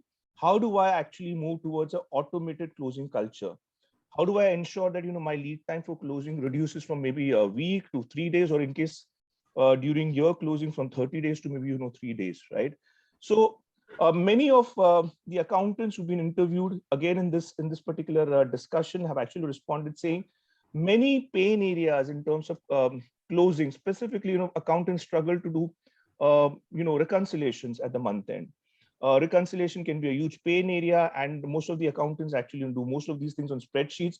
How can ERP companies, how can cloud companies worldwide help the accountants, help the chartered accountants in the world to automate these kind of processes so that they can accelerate the automated closing? Plus, why shouldn't we actually look at a culture of continuous automated closing? When I'm using the word continuous automated closing, what it means is your systems should be able to, on a daily basis, generate your accounting, do your posting, should be able to do all these automated reconciliation on a daily basis, so that your organization every day is ready in case you want to do a closing ASAP within your system. So again, most of the respondents have actually come up with this suggestion that they would actually want to move on from a month-end closing culture to a continuous closing culture, which doesn't mean that, of course, that you close your books daily. But what it means is, your systems, your IT systems should be able to provide you with those kind of levers where your organization is ready to actually, automate these kind of closings on a daily basis as well. And the last thing which I wanted to highlight was the most important part, which is most of the accountants are actually wanting to build a risk intelligent culture within their organization. Now, what does this mean? During COVID times, because most people were working from home, most people were distant from their own employees. There was no physical touch. We know in these kind of cultures, sometimes processes can break. Some processes can actually result in some kind of leakages. Costs can get overrun, and more importantly, you might not have those kind of controls to check. There are no checks and balances available working from home to see if there is some kind of a fraudulent practice that's happening within the organization. So post-COVID, there is a realization within the accounting community, our systems should be robust enough to actually provide us with a risk intelligent culture within the ERP itself, which means, is my company's approach to managing risks there? Are my systems actually able to protect my data the way I would want them to be protected? Is there any kind of leakage in my system which can expose me to any kind of an overpayment to a supplier and so on and so forth. So it's important that CFOs today should ask these questions to themselves because we don't know that when the next disruption is coming in and when this entire culture of working from home might become a complete reality for all of us. So as I said, what CFO should be asking and what CFO should be doing is to actually ensure that they accelerate their the introduction of a risk intelligent culture within their organization, ensure that automation of the segregation of duties is implemented within the organization properly. They should also ensure that SOX related, audit related, and certification related requirements are actually implemented within the ERP systems as well, so that if there is another disruption that happens in the world tomorrow, even if you need to be distant from your office premises, you would still be rest assured that you do not have leakages in your organization in terms of any fraudulent practices. So with this, actually, I'm at the end of my presentation slide. It was a very short slide because we didn't want to actually, as I said, go through those mundane presentation of digitization and all that. This was just to give you a feel of what the world is actually looking at in the next 2 years of time, in terms of business practices also, and in terms of where CFOs would want to actually invest in the world. So thank you very much for being very attentive. And I would just hand it over back to the panel then. Thank you so much. Thanks a lot. Thank you, CA Lokendra ji. Thank you for insight into what CFOs, are thinking now and what, what is the future lie ahead for all the CFOs and the finance leaders. Okay, moving on to our next topic, a very interesting topic today. We have a panel discussion with all, great CFOs joining here. So panel will be led by Ms. Sobha Singh. But before that, I would like to welcome my team, MC team, Shilpa Pawani, to welcome CA Ganesh Thangavel, CFO of Bank Muscat. Shilpa ji. Thank you, Diken. Good morning, everyone. Mr. Ganesh is the Chief Financial Officer at Bank Muscat. In his capacity, he is responsible for group finance, group business planning, investment banking, and capital market operations. He's a qualified chartered accountant from the Institute of Chartered Accountants of India, a certified management accountant from the Institute of Management Accountants, USA, and cost accountant from the Institute of Costs and Works Accountants of India. He also holds a postgraduate diploma in general management from the Harvard Business School. With a post-qualification experience of 27 years, out of which 25 years is in the banking industry, we are extremely honored to have your presence as a panelist to share your insights on banking, and we heartily welcome you to the event, Mr. Ganesh. Thank you, Shilpa ji. Thank you so much. Moving to next, I would like to request Sangeeta ji to welcome Mr. Fatih Al-Balushi, CFO of Oman Cement. Sangeeta ji, over to you. Thank you, Diken ji. Fatih holds over 19 years of experience in oil and gas, petrochemical, and manufacturing industries. He worked for Oman LNG, Oman Oil Company, OQ, and its subsidiary, the Salala Methanol Company, in a variety of roles, including finance manager for the expansion project, head of finance and information technology, and the finance director. Currently, he is a CFO of Oman Cement Company, SAOG. He is an alumni of Sultan Qaboos University, Oman, the University of Leicester, UK, IMD, Switzerland, and the SED Business School, Oxford University, UK. With this, I welcome Mr. Fatih to be one of the panelists for today's event. Thank you, Sangeeta ji. Thank you, Sangeeta ji, and welcome, Mr. Fatih. Now, I would again request Shilpa Pawani ji to welcome our next panelist, CA Nat Vora, CFO of Solarwadi LLC. Thank you, Mr. Diken, again. Mr. Nat Vora is an accomplished senior finance official with over 30 years of experience in providing financial leadership for companies with specialized expertise, making success of startups. Mr. Nat has worked in senior finance roles in Canada and in Oman from 1994. He has 15 years of experience in Oman, having worked in Oman Methanol Co. and Gulf Energy SAOC prior to taking on the role of the CFO at OHI Group of Companies. He's also a CA from India and a CPO Canada. We welcome you, Mr. Nat, and look forward to an enriching discussion. Thank you, Shilpa ji, and welcome, Natvora sir. It is my great pleasure to welcome next speaker, CA Vishal Goenka ji. Mr. Goenka is a business professional with over 22 years experience, currently working as Group CFO and Deputy CEO of Renaissance Services SAOG, a public listed Omani company. Mr. Goenka has been working with Renaissance over the last 15 years. In that time, he has witnessed and participated in the growth of Renaissance from a company with a turnover of USD 50 million to its current turnover of over USD 300 million with a total asset base of over USD 500 million. His professional qualifications in accountancy, finance, management, and information technology have helped him to understand and provide right solution to business demands. During his tenure at Renaissance, Mr. Goenka has raised funding of over USD 1.5 billion to support the growth ambitions of the company. He has been instrumental in raising various forms of financing to suit the requirements of the company. This includes term loans, subordinated debt, mandatory convertible bonds, IPO, capital market bonds, etc. Mr. Goenka is a founder member of Investor Relations Society in Oman. He believes in the law of karma and enjoys spending time with his family and nature. Gardening and walking in natural setting inspires him. With this small introduction, I welcome Mr. Goenka to this august gathering. Welcome, sir.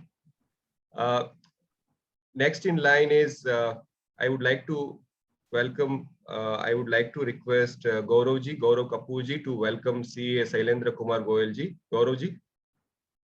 Thanks, Digan, and good morning once again all. Last but not the least, Shailendra, also a good friend of mine, is an accomplished professional with over 21 years of solid experience in finance strategy, restructuring, front-end finance, operations and control, process improvements and transitions, reporting dashboards, corporate finance, audit, treasury operations, mergers and acquisitions, corporate governance, ERP, finance system implementation. Shailendra is also an expert in making business plans and strategies to add to business value and growth to achieve revenue and profitability norms.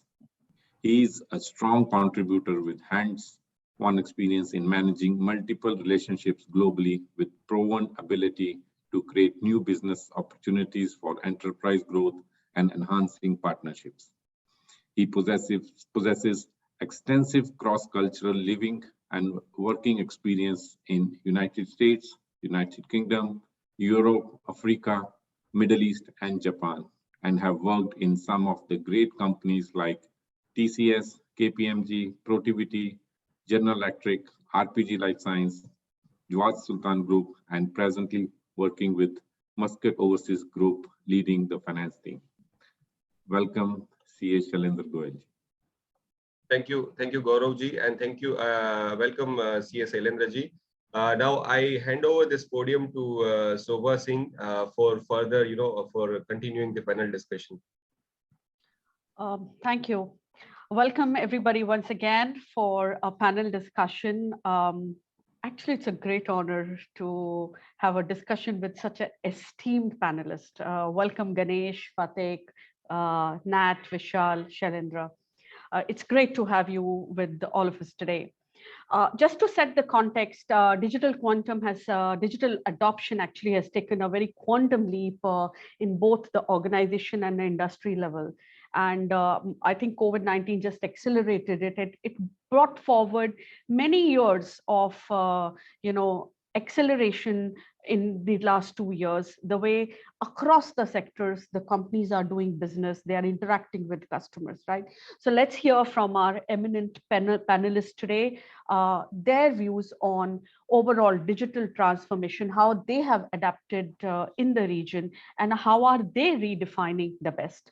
So Vishal, my first question to you is, businesses across the globes have, diversified, especially in the last couple of years, to sustain, to find new growth opportunities, to redefine the business strategies. You are with a large facility management group. Any such diversification or introduction of new business or revenue models you have implemented, and if yes, then why? Thanks, Sobha. So everyone is chasing for growth. And in that process, diversification is the word which many people use. So at Renaissance, what we believed in, that diversification is important, but then still stay very close to your core, what you are really good at it. Don't go for unnecessary diversification and dilute your value. So what we have done in our business, we have done backward and forward integration, because we believe that what you are really good at it, just keep doing and good things happen. And that really helped us in the current times, especially this digital automation, what we have discussed earlier in today's session, that really helped us to achieve both backward and forward integration. So let's say a couple of years ago, we were just doing in food business, in accommodation solutions. Now we are into the waste management. We are into the renewables. We are into utilities management. And what we are seeing that if you more and more facilities are coming, so you can keep building the facilities, but someone should manage it. And if you don't manage it, then there is a big problem. So we believe that this kind of the diversification within the business has really helped, gave right message to our all the stakeholders and shareholders that we are a very focused company. So that is the basis what we are doing now. We are not going for any speculative diversification. We are getting very focused. What you are good at it, keep building on that. And that really helped us in these challenging times. That is a very insightful, actually. Yes, focus on the strength. Nat, my next question is to you. Request if you could share your views on the new business models or adoption or any other new strategies which you implemented, and specifically any changes which your organization made to overcome the challenges in last couple of years. Nat? Sir, you are on mute, sir. You are on mute, sir. Sorry. So good morning, everyone. Just wanted to kind of highlight the company I work for now. We're just a startup. So there's not much, everything is change and adaptation. But yeah, in my previous role, we had to, we had to contend with this sudden challenge of pandemic added on to already, I was not in the oil and gas industry, but in Oman, everything depends on the oil and gas sector. So the price of the oil. One of the most important things that I believe we should all focus on going forward. Personally, I've been doing that, is to see how we can make the companies leaner and take those processes that are not critical and pretty monotonous tasks and take them out of the business to an outsourcing arrangement or to a remote location. And that's become easy. One of the things also about the pandemic is it has accelerated the transformation. All the lessons were there for us to learn, whether it was diversification, whether it was rejuvenation, keeping the business surviving. Look at any of the industries, and we've had these lessons for us, whether it was the BlackBerry, whether it was the camera, whether it's the alarm clock, whether it's musical system, right? We had them in front of us, but we only focused on really thinking of different business models once the pandemic came upon us, and we were forced to innovate rather than we elected to innovate. Yeah. The forced innovation is good, but I've always believed in continuous thought process of bringing in new technologies and all. Gulf Energy was such a stunning success in the market, competing against stalwarts like Weatherford and Halliburton and all, because of the constant innovation that we did. So it's not a particular strategy or a particular thing that I would like to talk about.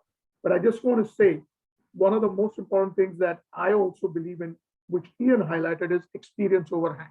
We've been doing this for 25, 30 years, and we always want to rely on the comfort that I know this, and this is how things are done. I believe that along with that experience, use that experience to pick up something new, innovative, that is going to help your business in the future, and envelope it into your current business processes to take it forward. So, I mean, for me, all of this, I believe, even something that Vishal said, we firmly believed in, was that stay honest to your core. Diversification is good, but first build your core, make it a sustainable base, and then go into maybe a product-based or a service-based diversification. Consolidate, and then probably go to a geographical diversification. There's a lot of opportunities to diversify. It doesn't have to be go into a completely new business or something like that. It is about making sure that you use what you are good at, what you are an expert at, expand and benefit more. So that's my take on that. Thank you. Thanks, Nat. Ganesh, the next question to you is, I think banking has been one of the most disrupted sector, if I may say. And I think COVID-19 just got banks to become more proactive, to be more adaptive. In fact, in Oracle, we call it as adaptive banking. To enable exciting future of banking, we see a very massive digitization or digital adoption in the bank. Could you throw some light on the new growth opportunities which are happening in the banking sector and specifically in Oman? Thank you, Shobha, and good morning, everybody. It's been a great privilege to be part of this panel. If you look at it, banks, as you mentioned, banks have been in the forefront on the digitization over a period of time. But the pandemic actually accelerated that in two counts. One, to transform businesses and to be agile as well. Two key challenges encountered generally for financial services globally during pandemic are customer service level to continue and the expectation of customers increasing. Financial industry, pretty much it's like a 24/7 today. We don't have start of business, end of business type. We are 24/7 services have to be provided globally to our customer base. Somebody who travels with a credit card in another jurisdiction that needs to work and so on. So that was one of the biggest challenge during pandemic, to keep 24/7. Second was to look at internal efficiencies, internal processes, and our internal infrastructure, particularly from a tech perspective. Are we geared up to manage these during pandemic? I think thankfully with the previous investments, what banks have been doing, and particularly in our case, Bank Muscat, that has helped us to withstand and keep up customer services. If I have to summarize the way we approached during the pandemic, I'm talking about early, first quarter, late first quarter, or second quarter of 2020. We looked at the pandemic in terms of challenges. How do we manage them? From a safety, security, and sustainability model. We called it internally 3S model. Safety from our staff and customer perspective. Security from our infrastructure, particularly tech infrastructure, because financial industries are vulnerable for security threat. How do we manage that? And third is sustainability of both the business model as well as the customer service sustainability perspective. So what we moved into a very agile model on day-to-day managing things, working from home or shift for staff, providing services. How do we quickly get more services into online? The two platforms we actively used during those days and continue to use them are mobile banking and internet banking, which many of the banks are embarking on a full-scale basis. Just to give you some of the statistics, how pandemic helped us to transform. From a retail perspective, we used to have about active 500,000 customers on mobile and internet banking. When we look back now, post-pandemic, it's more than 1.3 million active customers. Okay. So whatever we could do over the past maybe 5-6 years, that got accelerated in less than 2 years to more than double our active customer base.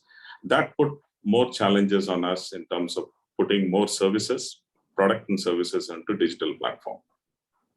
From a corporate perspective, I think many of the participants here are CFOs and finance executives in different companies. The biggest challenge was how do we continue to provide services to them? They're operating a offline mode in terms of away from offices. How do we continue to provide services? If we go back to our website, Bank Muscat website and business section, there is a digital solution, which was not the case, probably a few years back, which provides number of solutions to corporates to remotely work and avail the banking services. Just to give you a couple of examples, Corporate Adapter is something we introduced around that time, wherein customers' ERP system is linked to our banking system through an API platform. And customers can process salary, supplier payments, liquidity management, and so on. Similarly, transaction banking platform to take care of their working capital requirement, trade receivables, manage remotely, very less interaction, physical basis with banks, particularly during the pandemic and post-pandemic. In terms of how we were able to achieve, I think these are incremental, agile approach methodology. We continue to, we cannot do a 180-degree shift in the offerings. We focused on have a platform, provide incremental services and products on the platform to engage more and more with the customers. I think today, when we look back the last 2 years, how we manage, we're very proud of managing the 3 S. We focused on safety, security, and sustainability. These are some of the takeaways from a digital footprint of Bank Muscat strategy has been the last 2 years. Shobha, back to you. Yeah, thanks, Ganesh. Quite insightful. Fatih, my next question to you is, you're coming from a manufacturing sector, right? Could you throw or share some insights? What changes and the challenges you experienced in the manufacturing sector, and what were the strategies going forward in the business transformation? Thanks, Shobha. And I would build on whatever my colleague Ganesh has brought up, that business is a continuous circle. It should not be quiet. For survival mode, you should have the preparedness plan. The business continuity circle should be quite actively geared to attend whatever changes in ever dynamic world that we are living. And as other audience or the people will always saying about changes, the constant reality that we are living in.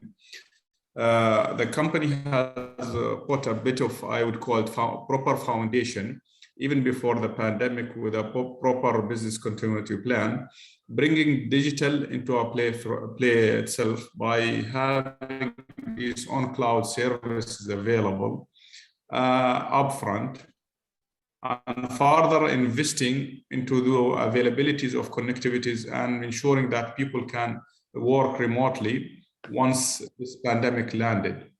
Further, also the board supported on ad hoc extraordinary capex whenever required for really bringing this kind of infrastructure up to the speed and up to the expectation, which made it quite a good landing story and efficient results for the year-end closing. Other people and other peers in the market in the region have suffered losses. With these tactics, Oman Cement has managed to really continue to produce, continue to deliver with no disruptions. So I would not call it disruption in totalities, but maybe in a small period, we have been quite shutting down specific elements of supply or specific production line and not being quite available, but not in totality, but in a partiality. It would, I would say, the first year has given us a learning curve. In the second year, how we have improved on continuous availabilities and support the team. Both teams are internal and external, being stakeholders, the customers, as well as the staff themselves. So now with that kind of technology adapting environment, we have rethink the business model and making us even fit to work from home and trying to deliver services whenever needed, and as it will be quite reached either through gadgets, through platforms, through ERP system, and also bringing this, what we call it, accelerating into moving to the digital world is really a kind of a competition for all to really be quite available to help, to support, to deliver. This is how we see it and how Oman Cement has brought it in. And another dimensions, we are moving from one step of using the ERP, the baseline SAP, to S/4HANA, which is of multi-layer functionalities and adaptability on the gadget that you can receive the dashboarding, you can do the drill down, all those functionalities for the decision making remotely even are now on board to be implemented by me on full effect itself, which is also giving a kind of another kind of good, what we call tactics to work on this market conditions. And we are also working continuously now to build partnership with the technology provider, partnership with the peers in the industries to see how we can consolidate it. If people have lesson learned and they have better approach in doing it. So it's a kind of consolidation approach. They will consolidate in the better done practices, and we bring it into the scenarios of the day and operation. This is some of the tactics that has helped us or have helped us into really safeguarding the performance and continue to be quite stronger than the year before. And that's how we would like to continue, inshallah. Thanks, Pratik. I completely agree. The change is constant. And yes, digitization brings the information at your tips, right? Then you can take a better decision making. Next, Shailendra, I would like to ask you, you are working with a large conglomerate in Oman, which is diversified into various sectors, right? What changes have you experienced in specific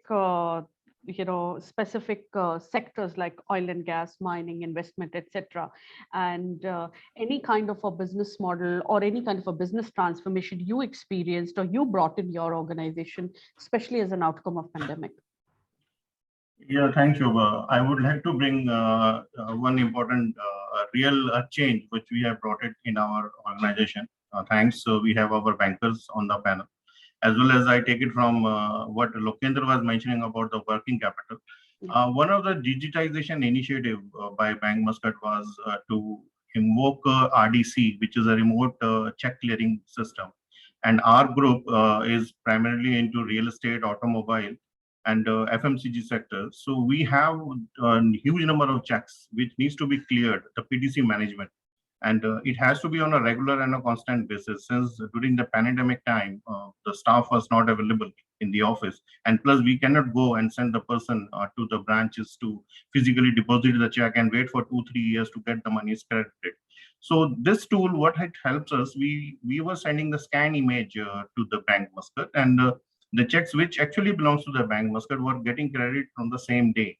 And we got a 2 weeks of time from the bank that once all the details of the checks and the numbers being submitted by one person from a driver from our office. And that any dishonored checks were also getting it back, and we were resubmitting it. So that was a big change, and it really helped us. We were not going forward for an excess working capital facility or to run our operations on a day-to-day basis. So that's one big thing which we have really worked, and we really worked well with our organization as such. Thank you, Shailendra. Actually, with this now, my question is actually linked. You all have emphasized that there is definitely accelerated growth of digital transformation. You are seeing it, experiencing across. You all are from different sectors, right? Actually, and this question is to all of you, and I'll start with Nat maybe. We have seen an accelerated growth of digital transformation in Oman. And Vision 2040 has been laid with the objective of digitization at the core, and maybe bringing with an objective of diversification of economy, maybe away from oil and gas. Now, with this digitization era in Oman, do you think few of the Omani organizations, it could be startups, it could be large conglomerates or the large organization, might turn out on global canvas? Nat, what are your views on this? So you're on mute. You're on mute, sir. Not sir. Shobha, I just asked, I couldn't hear the last sentence. If you could repeat that for me, please. Okay, no, so basically I was saying that digitization is at the core in Oman with digital transformation, yes. With 2040 vision has been laid with a key objective of digital transformation with the objective of diversification of economy, bring Oman at a different level, right? Oman, if I may say, do you think some of the key Omani organizations will emerge or might turn out to be in the global canvas, or they might emerge as a global organization? Do you think that might happen? Look, I mean, digitization is the way forward. Oman has always been young Omanis especially have always been at the forefront when it comes to technological innovation and things like that. And I fully expect with the support organizations like Mubadara and the startups that would provide services that will then reflect. I mean, just look at a simple, there is a simple app called Thawani. I use it extensively because when I started using it, I found it to be one of the better ones. There are others which have bigger support, but those wallets, Thawani today, according to me, is one of the leading apps. And that could turn into something what China has, like a WeChat, where you can do everything, banking, ordering, shopping, everything online, right? For corporations, digitization, one of the things that Shailendra just mentioned is something that Omani Bank should consider. Today, if I want to deposit a check in my bank account in America or Canada, I get a check in my hand, I scan it on the app, and I submit it. I get the credit the next day. This, I'm sure, is not within the hands of the banks, but this is a step forward in digitization. They should think it will help startups like me. I don't have an extensive staff. I don't have a whole army of accountants. So to do physical things, if I could just do it from my office, it'd help me a lot. And I always have seen that when economies, businesses, business models evolve, the SMEs, the startups are at the forefront in providing new kinds of technology because they're new kids on the block. They got to do something different. They got to do something niche. They can't just go and compete against a Renaissance or a Oman Cement, right? So I believe that, yes, this push towards digital transformation provides an opportunity for a lot of Omani organizations to grow and maybe even become global. I mean, there is another digital app, has nothing to do with finance, but it's called Aki, 100% Oman, competing against Talabat, which is in so many different countries, has an edge over it, but it's doing well. There is another similar app called Tamba, the types of services that are being provided by them. So I believe, yes, this move towards digitization, not only of finance, but the whole economy, the whole business model, should lend an opportunity to Omani companies to grow and prosper. Thank you. Thanks, Nat. Vishal, would you like to share your views on Omani organizations going from local to global? So what we are seeing here, the harvest is not plentiful, but the field is definitely fertile in Oman. Government has set up $200 million Oman Technology Fund. And what we are seeing that majority of Oman population is under age of 30. So as Ned clearly mentioned, that young guys, buddy, they have a lot of energy. They are getting educated in Oman and out of Oman. And as Ned mentioned about Akid, I met with the promoters of Akid, the founder. And I asked him the question that how many hours you sleep? And he says 6 hours, generally. And then he is working almost 18 hours. So that passion and energy is there. There is a one company, Knowledge Oman, started by Tariq Al-Banwani, is really going all the places. So now with you have laptop and you just need internet, you can really expand beyond boundaries. And Oman is getting there.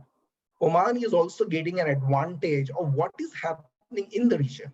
So, India is just 2.5 hours flight away. What's happening in Bangalore over last 1 year, 50 unicorns have come up. And Oman is definitely getting there. With what's happening in the UAE, Oman is really, trying to do all those stuff. So what I am seeing that at present harvest is not so much, but people are waking up. People are seeing, is happening. And considering that what government has realized, government is setting up the fund. I feel that over next 5 years, we will see some great surprises and good value creation by some of these Omani companies who will be, you will see their names in some of these leading platforms. Great. Great to hear that. Fatik, what are your views on, with especially related to with respect to Vision 2040, which has been laid? How do you view Omani organizations, few of the key Omani organizations with Vishal and Nat also stressed on, which might turn out to be on a global platform? Do you think it might happen in the next 4 to 5 years? I think, can you hear me? Yeah. So thank you, Sabah. The point here is about not just thinking local, in essence of technology availabilities. And the platform now is springing off right for any kind of global citizens who would like to do business. Now, the thinking on the development of Oman 2040 visions indicator is mainly to create competitiveness and trying to do specifically with reference to benchmarks, either being quite innovation indexes, skills indexes, real GDP's growth, and direct FDIs happening and coming to the country. But technology from Oman side, they are really, I would call it, they are getting there. They are trying to catch up with the momentum. We are amongst those developing countries who are trying to really catch the train, but not to be quite late to catch it, but be quite leading the platform to deliver further initiative. Now we've seen even the smart cities coming up, even in the development for the growth of the infrastructure, the retail, the residentials, how people are really investing into putting startups into technology developments, among which application developments. I see even peers and colleagues who have started their own business to develop Apple applications, Android-based open platform applications, collaborating with the farther across the border, the Indian fellows or the technology providers, creating a base really to have anyone who would like to start and do business, not to be limited with the boundaries of physical premises and availability of workforce, but rather than thinking abroad and trying to avoid being quite not having the, I would call it, professional cadre available here, because the limited resources and the scarcities make it difficult.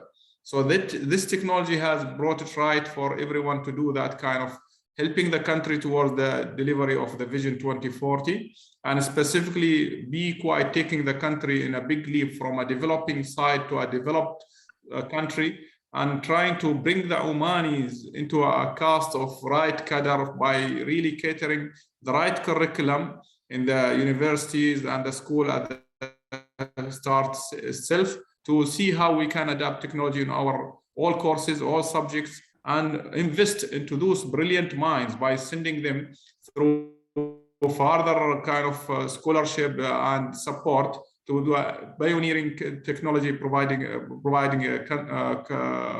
universities among the globe, among which you find already the oil and gas has done a long time investment into this. The government has started the seed ever since the 70s, and we continue to build on this. But we are on the right track.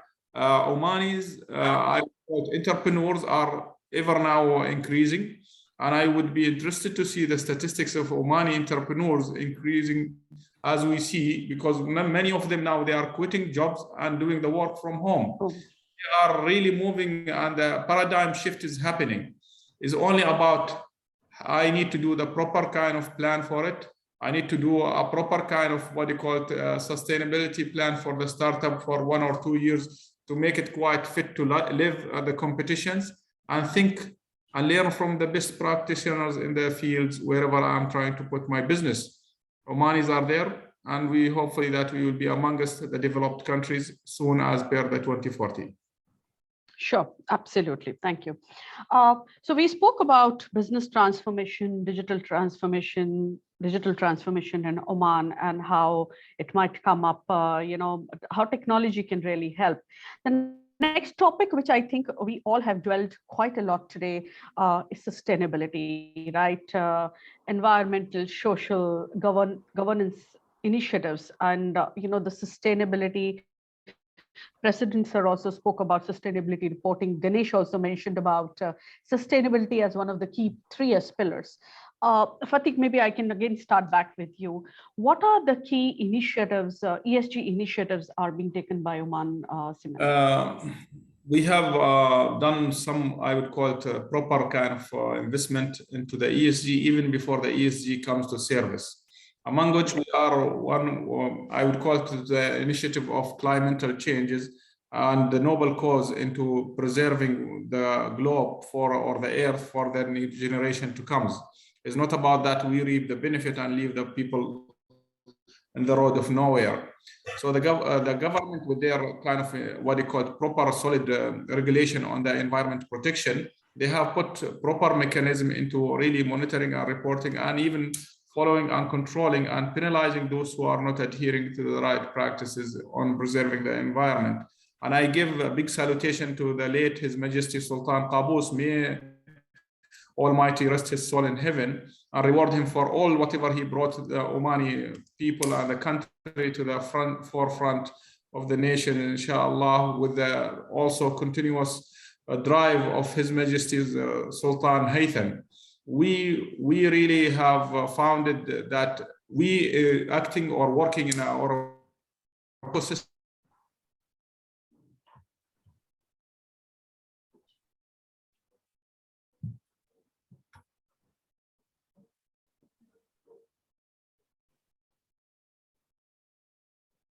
Sorry, you're on mute. Yeah, you're on mute. I got dropped off. I don't know what happened to my technology. Now I would need to check on security about the technology. That's another quick side.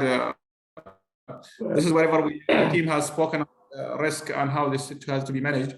So no one is filtrating or penetrating your kind of infrastructure. Ravi, we need to do the tech. So again, once it comes to ESG, the company has invested into really maintaining, I would call it better standard than even European on the emissions and the pollution control mechanism, even investing into huge capex to really safeguard in the environment. We as Oman Cement, we are in a community which is also habitant full of residential people.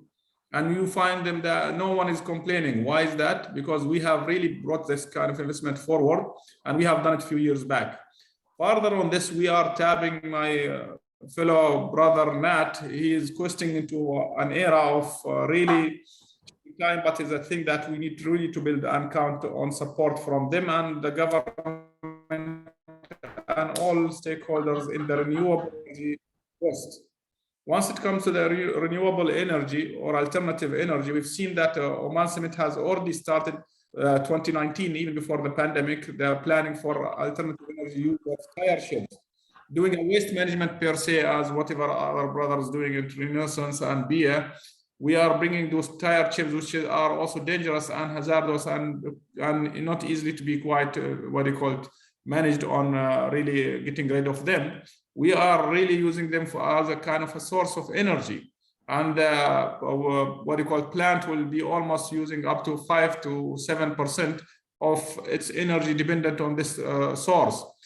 Additional to that, we are bringing other two major, I would call it, quests on our plan for 2022, that we have already joined the Hydrogen Alliance. Hydrogen is the almost hot topic all around, and how the people will need to look into whatever safeguarding the globe and also making it quite sustainable. It's an investment into a kind of, I would call it seed which has just started, but has not been tested on a bigger scale. We are doing on a scalability side of smaller projects to start with the partners, among which we've seen Jindal Shadid has came also along with other German people whom we are in tab with.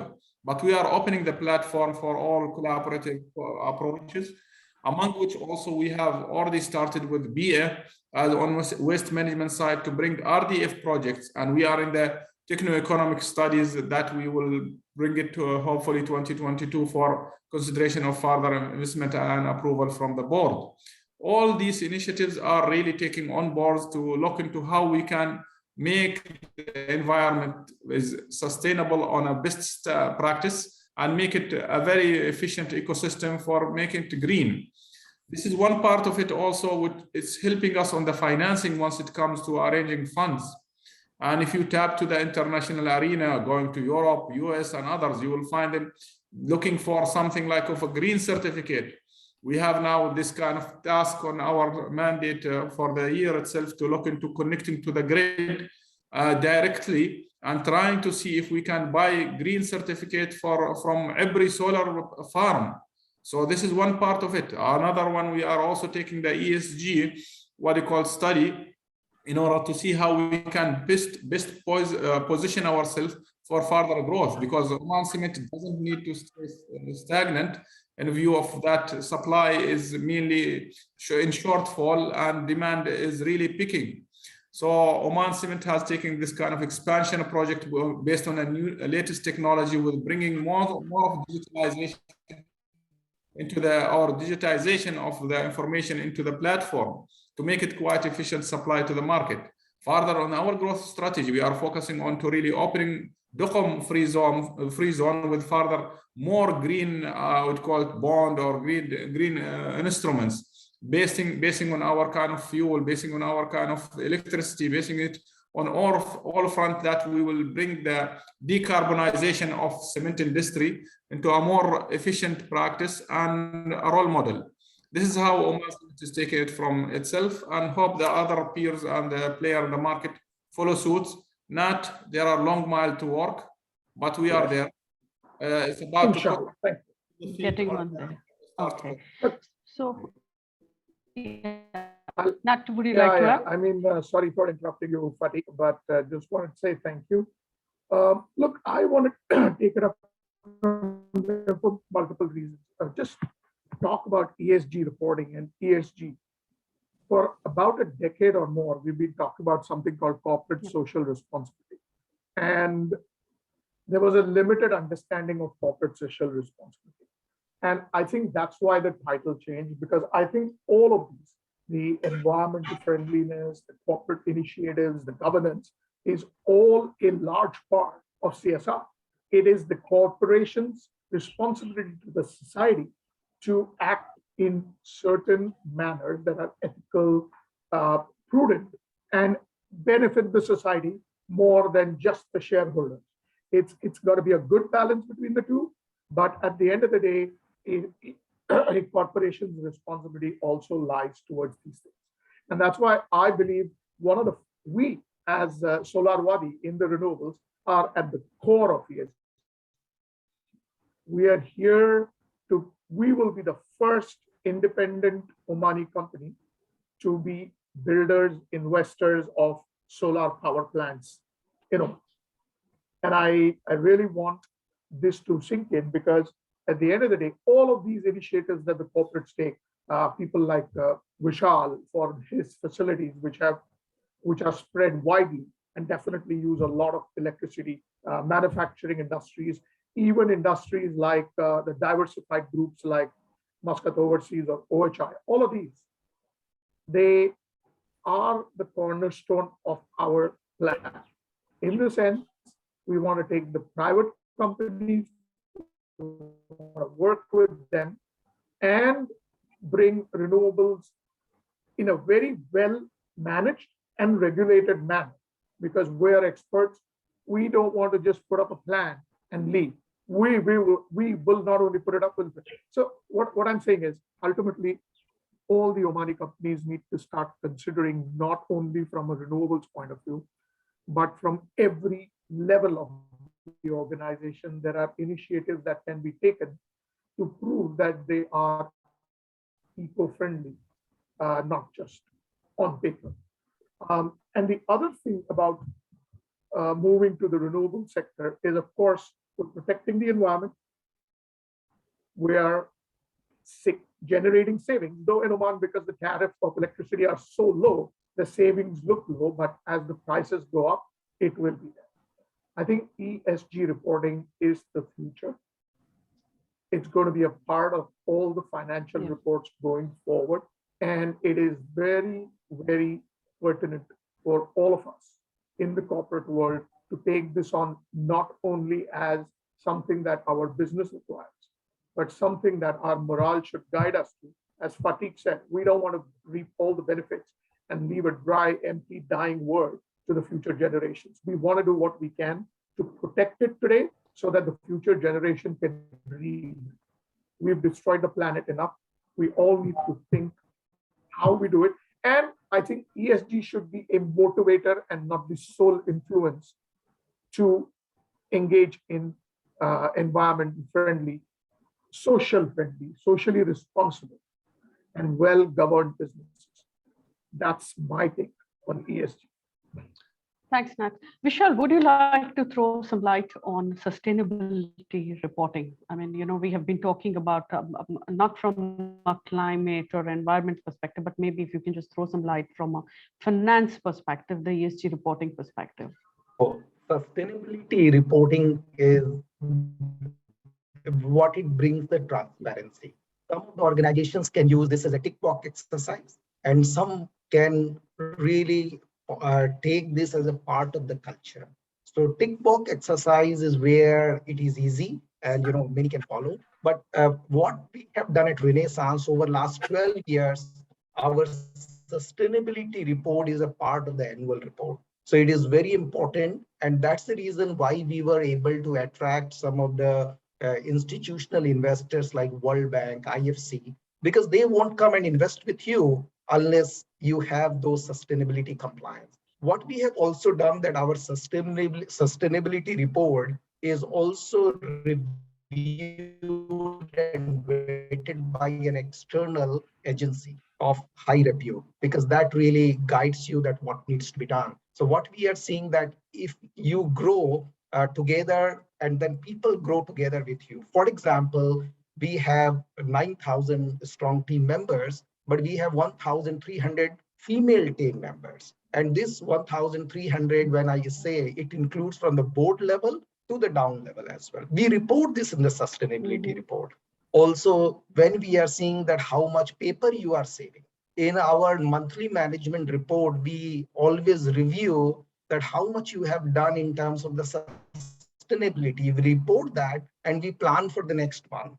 How we are using our water recycling, because every day we serve 50,000 people across Oman and UAE. So a lot of water waste is generated. Can we do that? How much carbon footprint we are generating and saving. So all those we report, and that really helps. I think Fatiq mentioned that he is looking to raise financing, when sustainability is there, because many of the banks are coming with the green financing. So sustainability report is not just another report. It is the way of the business.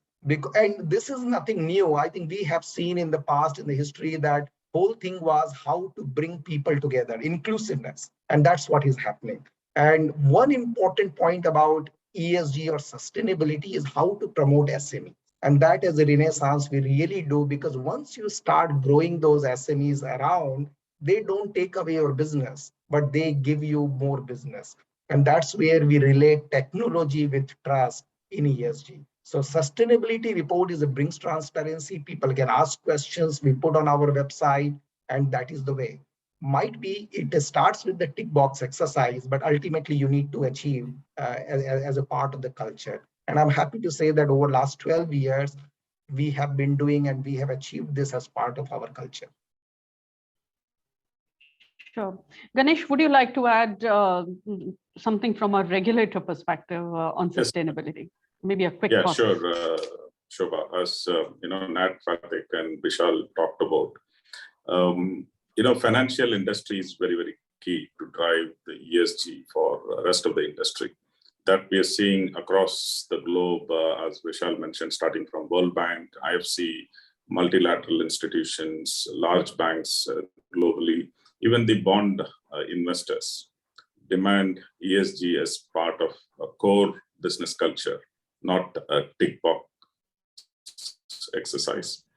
Even in Oman, the Central Bank of Oman recently has come up with a number of principles around ESG to be followed by banks based on the Basel requirement, which is under implementation across different banks in Oman, which is going to drive the lending practices towards ESG compliant companies or ask companies to move towards sustainability mechanism.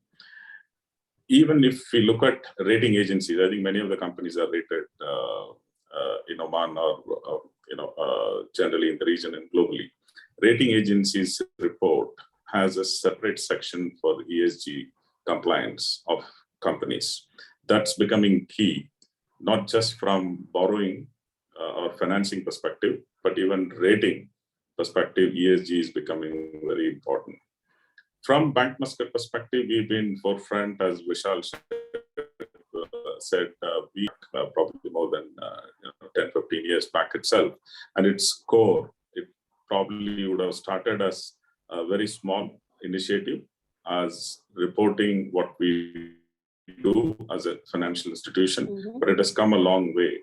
And there is an independent validation, and it is part of core annual reporting for Bank Muscat. Apart from internal sustainability perspective, we also come up with products and services for customers on a green perspective.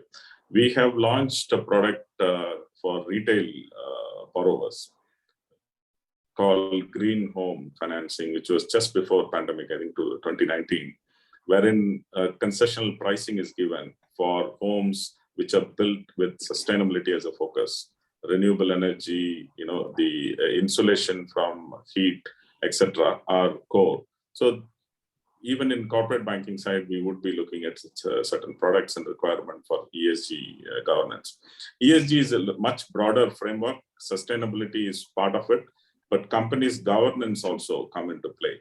Ethical business is key, as well as supporting the society, as Nat mentioned earlier. That is a core objective of starting the ESG principles. So it's going to be driven largely within the company, as well as the external factors, be it rating agency, be it lenders, be it regulators, be it even customers.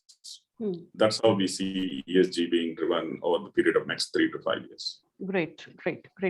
Thanks, Ganesh. Shailendra, would you like to put some quick thoughts on sustainability, ESG reporting? Yeah, sure. As such, R is an organization which is closely held, and we, as a part of our audit, there is no norm to report our sustainability. However, as an organization, there are operational activities, things which we do on a day-to-day basis. Like this year and even in the last year, we focus on no hard paper submission of our monthly reports, MIS reports, to conserve the energy as well as the paper.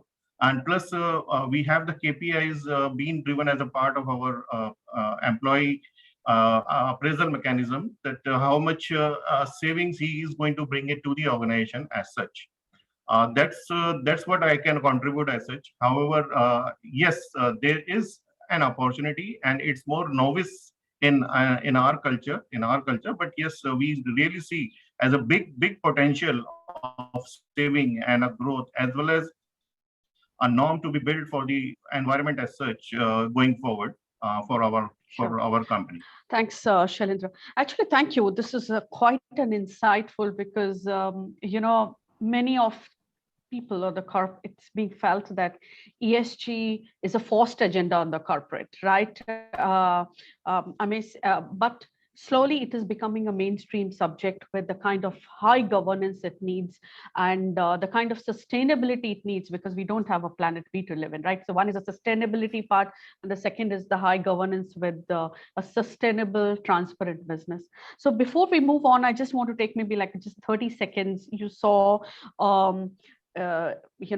Oracle initiative on sustainability. We as technology company are highly committed towards ESG initiatives, because we as Oracle, we firmly believe that business and technology together can really succeed where humans have failed in ESG initiatives. And in fact, there was a study being done.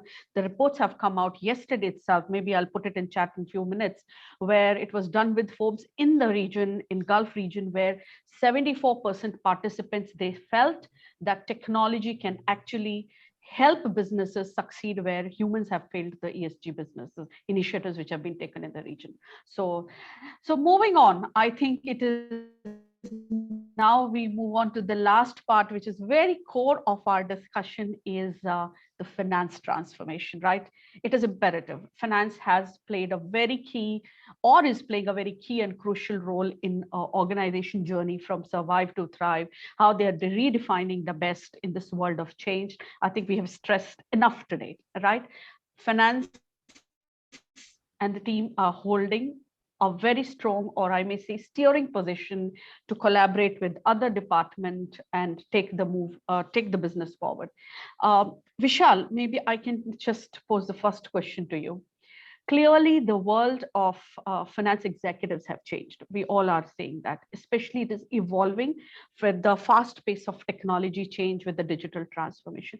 What are the key aspects you think as a CFO, which a finance executives or the chartered accountants should consider or should focus during a digital transformation and more focused on finance transformation?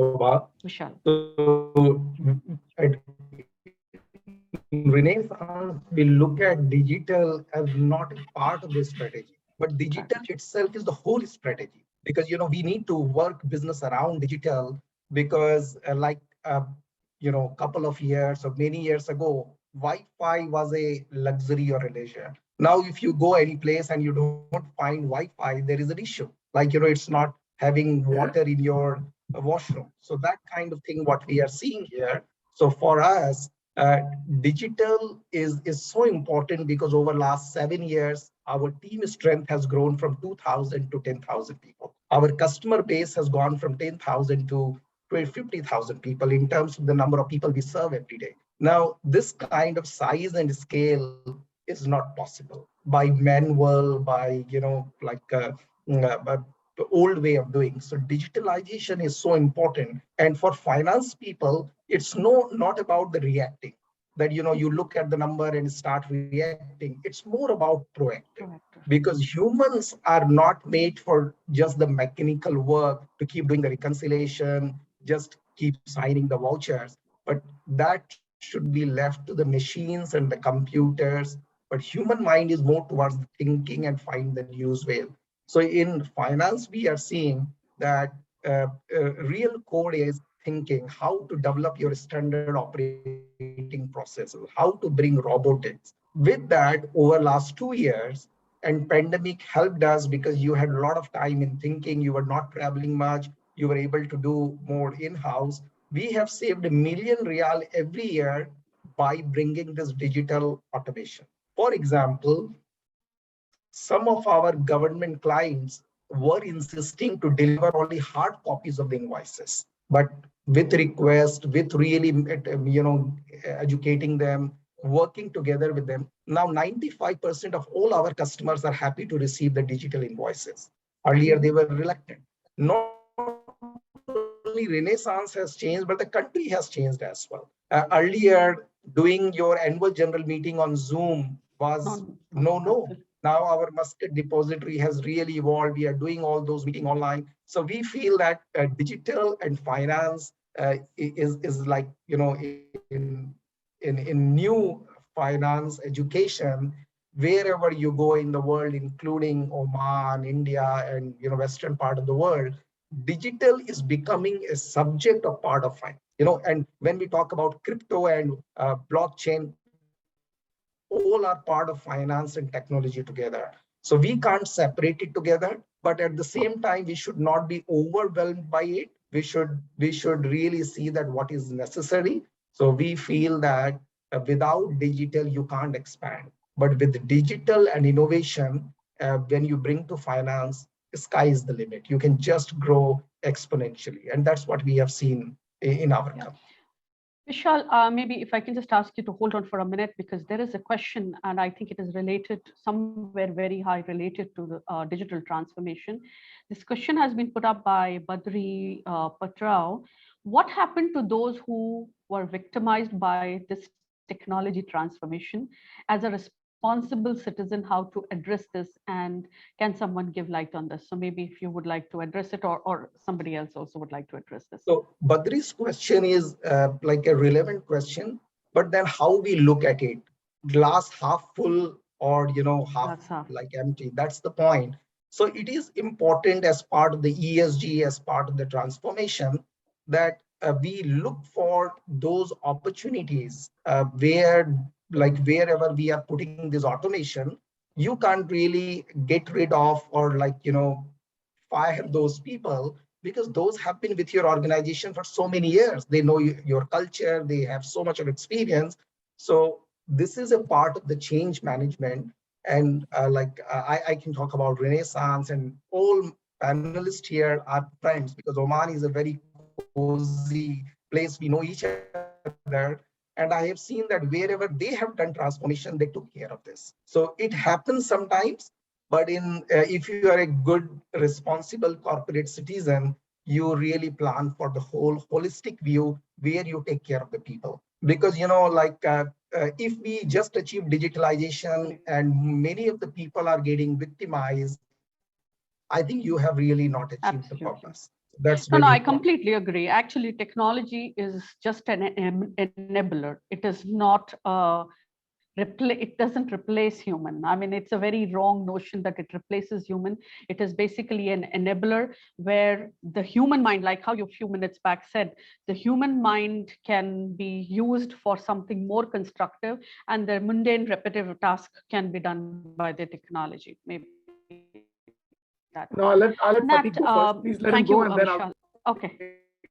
Thank you, Neil. So Fatih, okay. Can you hear me? Yeah, this is a very nice question, Badri, because it takes, I would call it multidimensional collaborative line of thinking. One, if you come from development of individuals, people, they take their responsibility to really look into whatever the futuristics I would call it discipline that need to be quite adapted to. Either we are in education system, either we in learning system, or either in qualification system. So this is also what we need to be taking care for our kids and their kind of future. We should bring them to be fittest, to be quite adapting the technology and really taking this disruptive transformational era in a learning kind of background, that we really stem our seeds right in the ground and be quite strong trunk that cannot be quite broken easily by any wind. One part of this also, we see government also taking the initiative of consolidating multi layers of corporates into holding or investment arms, and they are trying to really find a way of moving the skill pools wherever required, wherever really could be deployed, among which you find it happen into integrated companies, either OQs or Oman investment authorities, wherever now people are moving from one part to another. Giving this disruptive technology might come to play, and ESG might also play a kind of a more stringent control in not force but adaptable framework. We see that also corporate play a very significant responsible party as a corporate citizens by ensuring the development of dual ladders or multi-ladders developments of each individual. I will not keep an individual be quite swamped with operation, and I see that the 5 or 3 or 4 years down the line, he needs to be equipped with different skills, or we move him to another discipline. We need to do the preparedness upfront. We do the plan ahead of the game. Before we just come and we see that the people are almost ahead of us and we are just crying what we have missed out. So the time of planning is right now. The time of really working on those kind of unforeseen circumstances. It's about to really bring the whole thinking tank across the table, do whatever proper brainstorming, do the proper planning, and bring the resources all together and have the buy-in from the stakeholders, being government, being board, being shareholders, being investors, being even what you call community and environment players. All those lines are regulators themselves. So this is how I see it from corporate side itself and individual point of view. Sure. So, Shobha, my comment might not go down well with some people, but here's the way I look at it. Ultimately, no corporate institution wants to let good, talented people go. That's the first thing. While it should be a corporate responsibility to take care of its employees, the employees also have a responsibility to themselves to keep themselves updated on the latest technologies, equipped with different skills. Generally, as Vishal said, you can look at the forward movement and digitization as a glass half empty, but you must first also evaluate why is that glass half empty for you. You will not be able to stop progress. You will not be able to stop digitization. What you can do as a corporation and as an individual with responsibility to yourself is keep up to date. Make sure you're moving with the organization as much as the organization will accommodate you moving forward. A lot of these organizations like Bank Muscat, Renaissance, the large manufacturing companies have a human development, which is not just purely HR, but it's about how do I develop this individual to go forward? But because it is good for the corporation to have this inbred talent, which will take on better roles because they understand the culture, they understand the corporate, they understand the business much better. Who wants a 10-year executive who's performed well to leave? Nobody. So I don't look at it as victimization. I look at it as partly both. There will be collateral damage when you move forward, when you digitize. But if you and your company both have worked together to stay on course along with the journey of the company, then you've done well. And it's important for you to be a part of that transformational journey as well. So I would say, again, I would never look at it as victimization. I would just say it's a part and parcel of our lives. A lot of things happen, some within our control, some without our control. So we need to see what can be controlled by us and work on that. What can't be controlled by us, like the pandemic, it's going to happen. Not much you can do about it. Thank you. A very honest answer. Just want to add few words here and to some what Vishal, Fatiq and Mr. Nat said. And my experience that we should, as a part of an HR policy, which mostly all the big organizations have, there should be a rotation policy, a job rotation. After every 3 years, you keep performing different roles within the organization, within the different regions, and which makes you sure that you are not you are not going to be lived like this. What you just you are not a victimization person.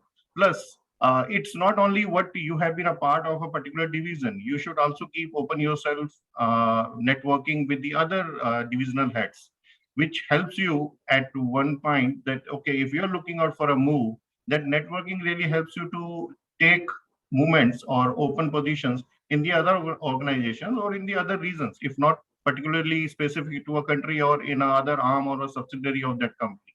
So we have this culture in my previous organization called General Electric, where people keep on moving to an international role for 2 years or 2.5 years. Even I have performed some roles there in Nigeria and in US. So, and you are always, and plus you also build a network. When you work with 4 or 5 different bosses, and after 7, 8 years, 9 years down the line, you see where they have moved. It always keep you open. Okay, you always have an opportunity to work those ex-bosses. So that's my view on this particular question. Absolutely, I agree with you, Shailendra. It's a constant change of world, and it's a constant learning of adoption, adaptation with whatever changes are coming in. And yes, I completely agree. One has to be with a very open mind. Shailendra, maybe if you can stay, and I'll put next question, which was back to our finance transformation. Maybe with respect to business and digital transformation, what, as per you, organizations should look at the fundamental pillars for finance transformation, especially in this high uncertain environment? It's the word was already mentioned by Vishal, think digital and be global.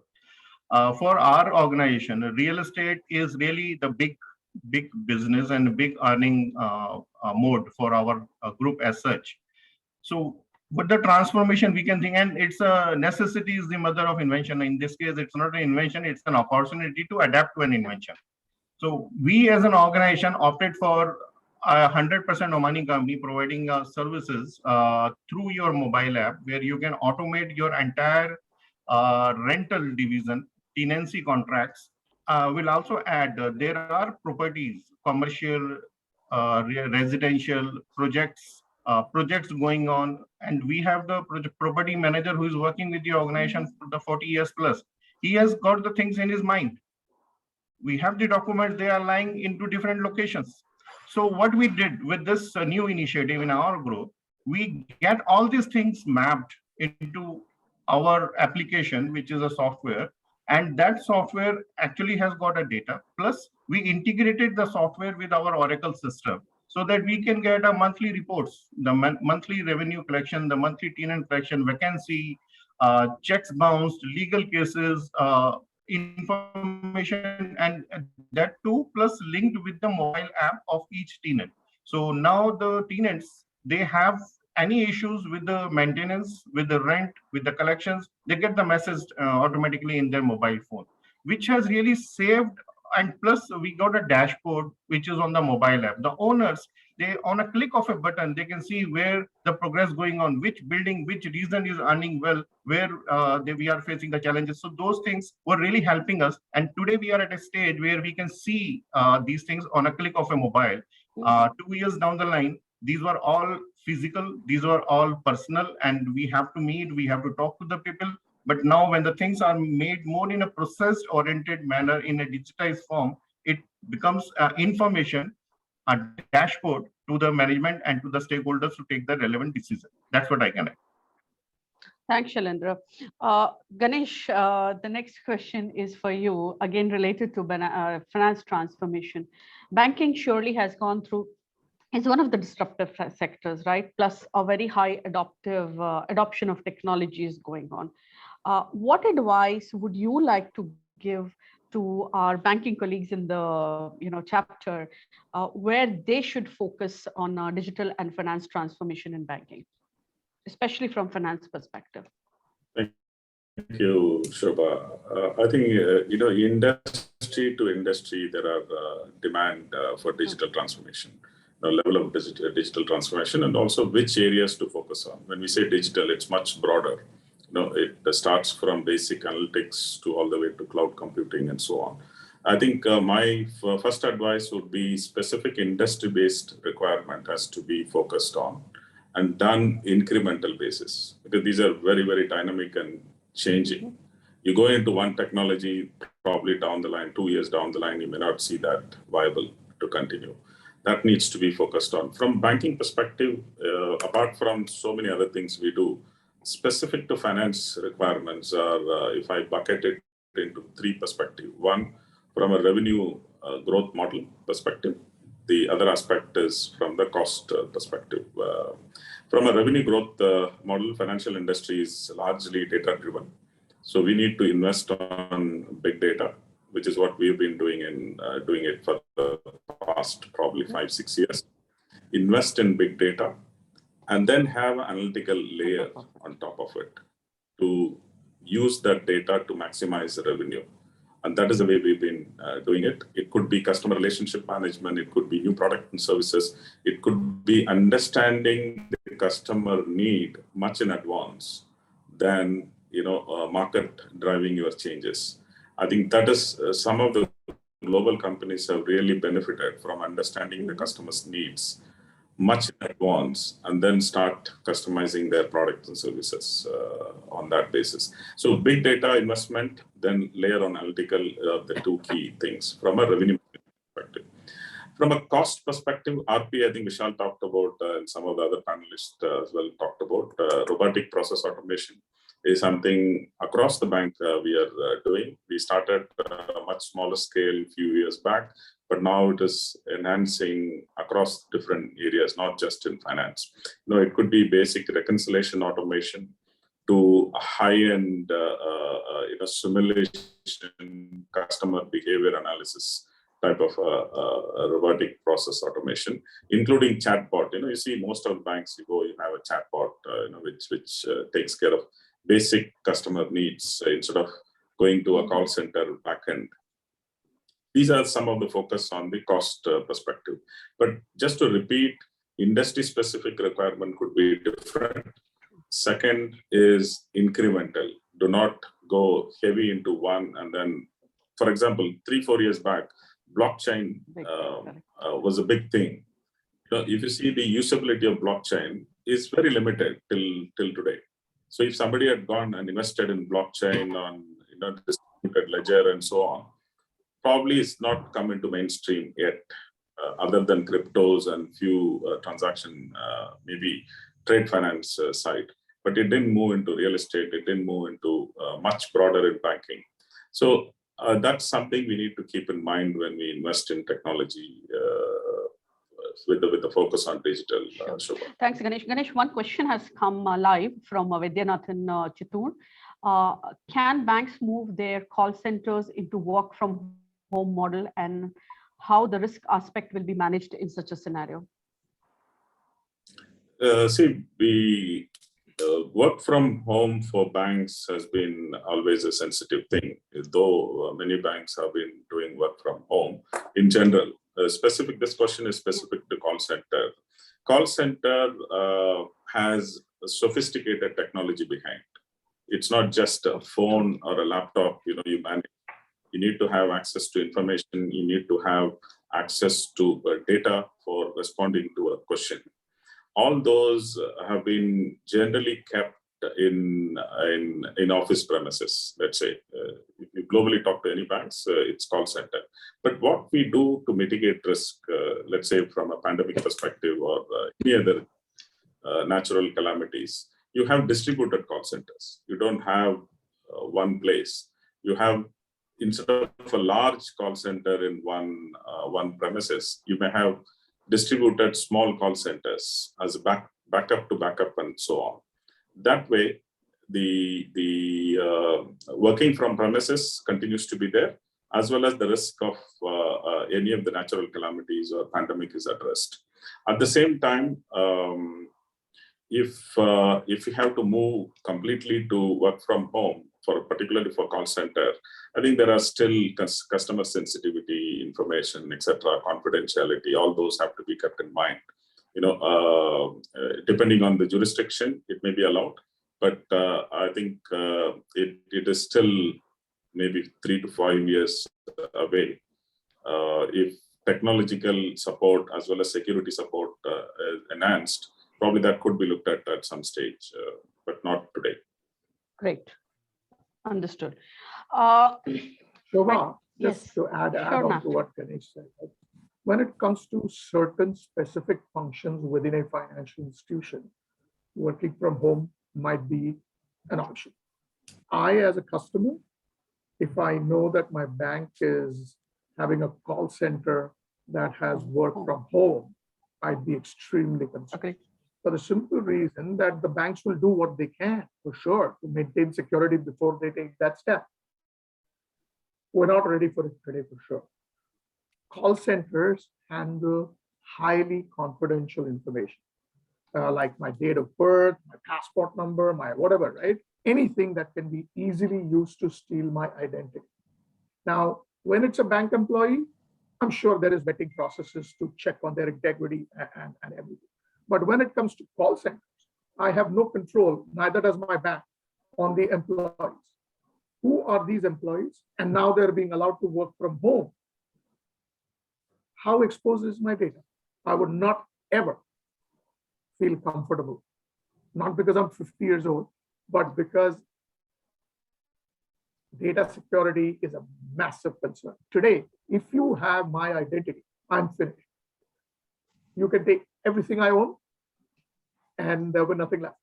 So I don't think it's a really great idea till we evolve to a digital structure which provides that level of security that would allow only a very restricted, without accessing confidential information level of services.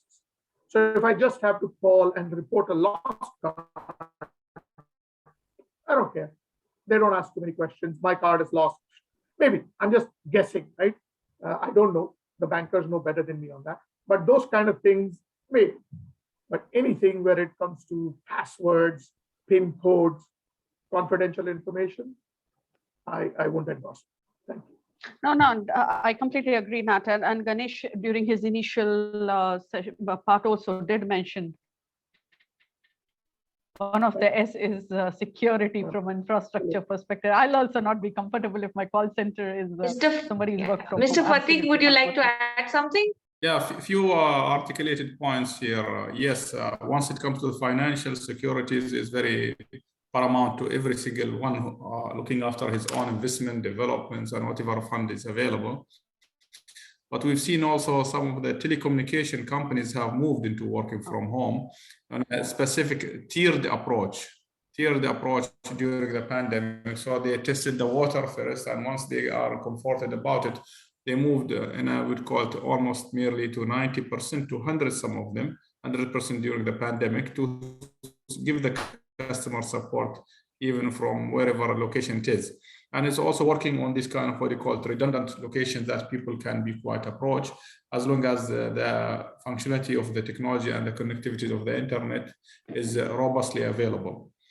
Now, I will share the same concern of Nat. Now, this is one thing which we need to be careful. Whatever happening, like US frozen all the Russians, I would call it multi-billionaires, matters invest wherever it is, with a single of click. Now, with this technology, we should be also looking into a partner game. Should we just do kind of physical inventory or physical financial assets held on our side? Should we do this kind of diversified risk management approach into a personal side of planning? Should we just do the precious metals set aside? Not on all, I would call it artificial financial assets, either being an account, a balance holding few XYZ thousand or millions, and then with a click of a controller or a regulator, you are gone bankrupt. You are not having access to your information and to your kind of, what do you call it, assets. This is the dilemma of bringing the technology in place, but how ethically we can put the control in place with no kind of loss of ownership of the assets, that's another kind of ball game. Ownership of the assets could be data, could be information, could be whatsoever funds, you classify them as you wish. That's the input from my side. Thank you. Thanks, Fatih.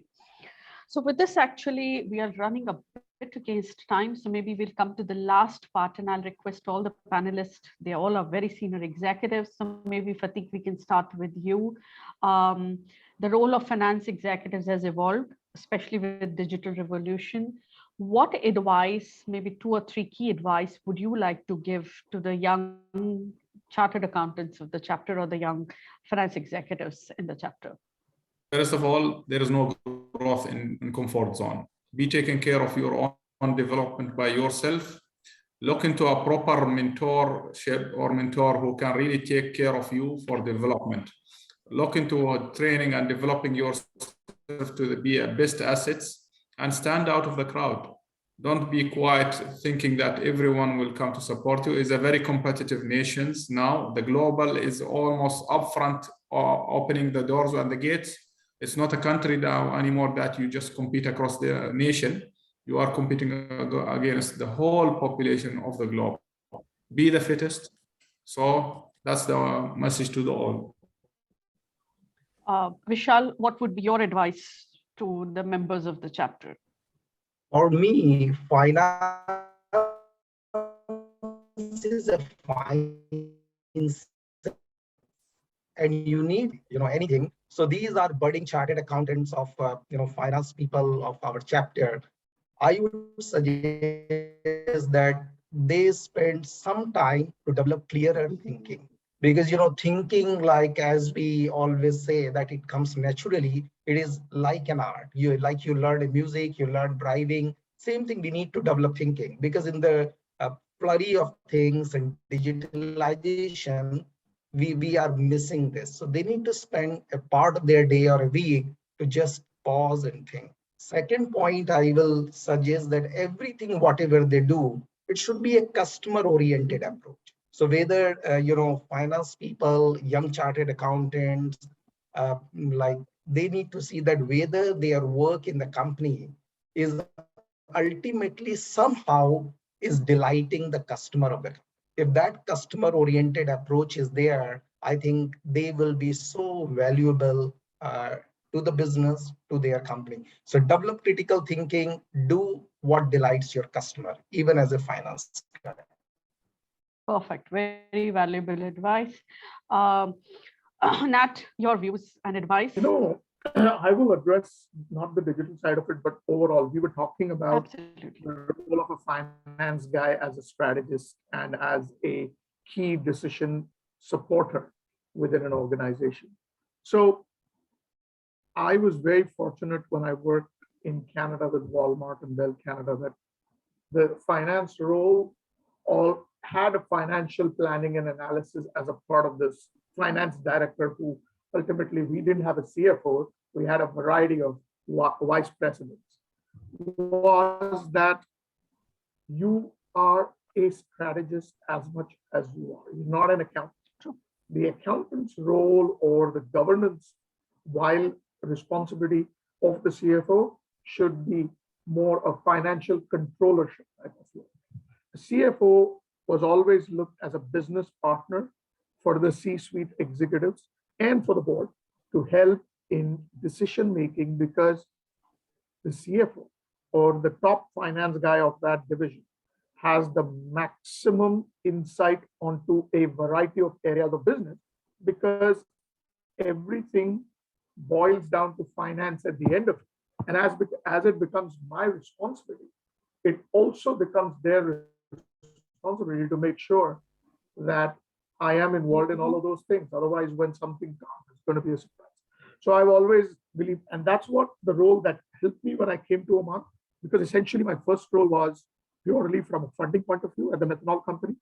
And then at Gulf Energy, which was pretty much a startup when I joined it, and to take it to from a $2 million company to a $300 million company before we got listed on NASDAQ.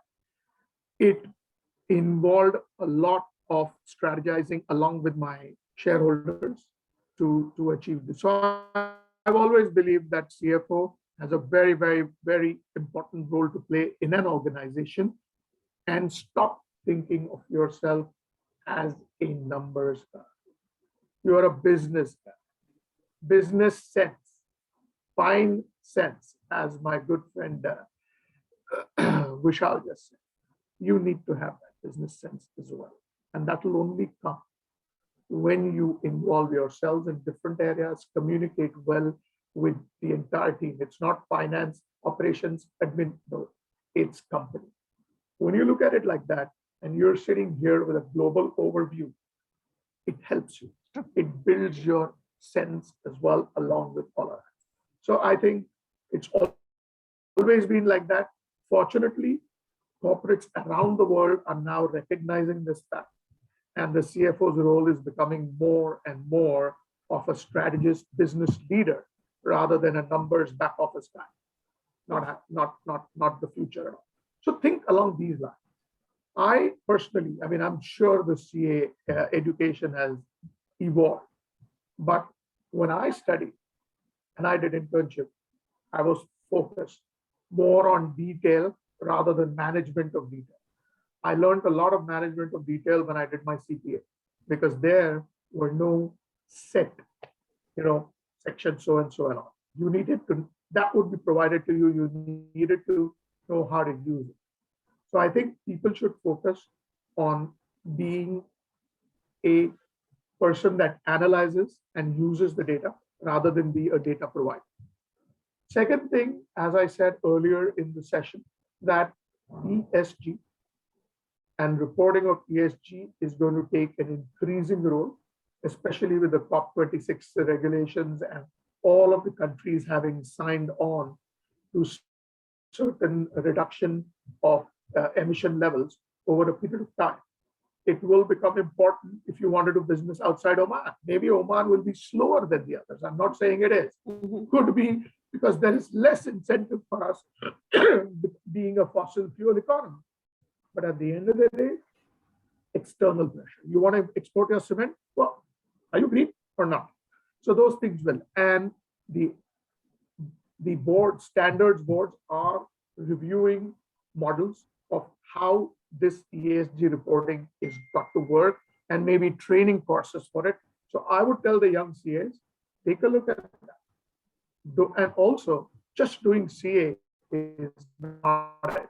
I always say, you do a CA and then there are peripheral areas around it that might not be in our course. But let's look at them. Are they the trend of the future? Then maybe we should adapt them into our overall career development program. So I would suggest be innovative, be agile, and be open. That's the way you're going to be a good corporate professional going forward. Thanks, Nat. Shailendra, would you like to just give a quick advice to the fellow members? Yeah, sure. Thanks, Shobha. In fact, the way I was thinking, largely captured by Fatigue and Vishal, even Nat, and most likely it's going to be few words coming from Ganesh also. A fresh qualified chartered accountant, he should have a vision, very clear vision, where in line do he wants to become a CFO, a general finance person, or he would like to be a part of a back office or a front office, even which industry he wants to be, and that too, who is going to help him out in terms of, because he is just a fresh, he needs to have a mentor, an experienced finance professional who can guide him. But you're looking 5 years down the line, what you're looking 10 years down the line. If he wants to go to a specific industry, he wants to be a part of banking, he wants to be a part of healthcare, or he wants to be a part of telecom. Because what I see today, if I see Airtel, or if I see any big healthcare industry or a banking industry, the people who are there in a senior management role, especially the chartered accountants, they have been engaged with them corporates for about more than 20-25 years plus, and and they within industry they have performed multiple roles. And from there they graduate or they scale up themselves to a senior level role. So that's one thing. Plus, I think I would like to put what Nat said. When we talk about finance and the digitization, tomorrow there will be the norms, stringent norms, which are going to be published by the regulatory authorities towards the digitization, towards the ESG, and towards the others. So if the new fresher chartered accountants have the passion to really look into those as one of their key segment of reporting, they should really start focusing from day one now, because 5 years down the line, what we are talking today will not be the same. It is going to be more governed, and we, from a governance point of view, also we have to comply to more regulations by all the large corporates. So those are the two, three things Ganesh, which I would like to share. lastly, would you like to add a few points and advice to our fellow members of the ICA Oman chapter? Thank you, Shobha. I'll just focus a little bit on the young CAs. As everybody has covered pretty much the good advices which could be given.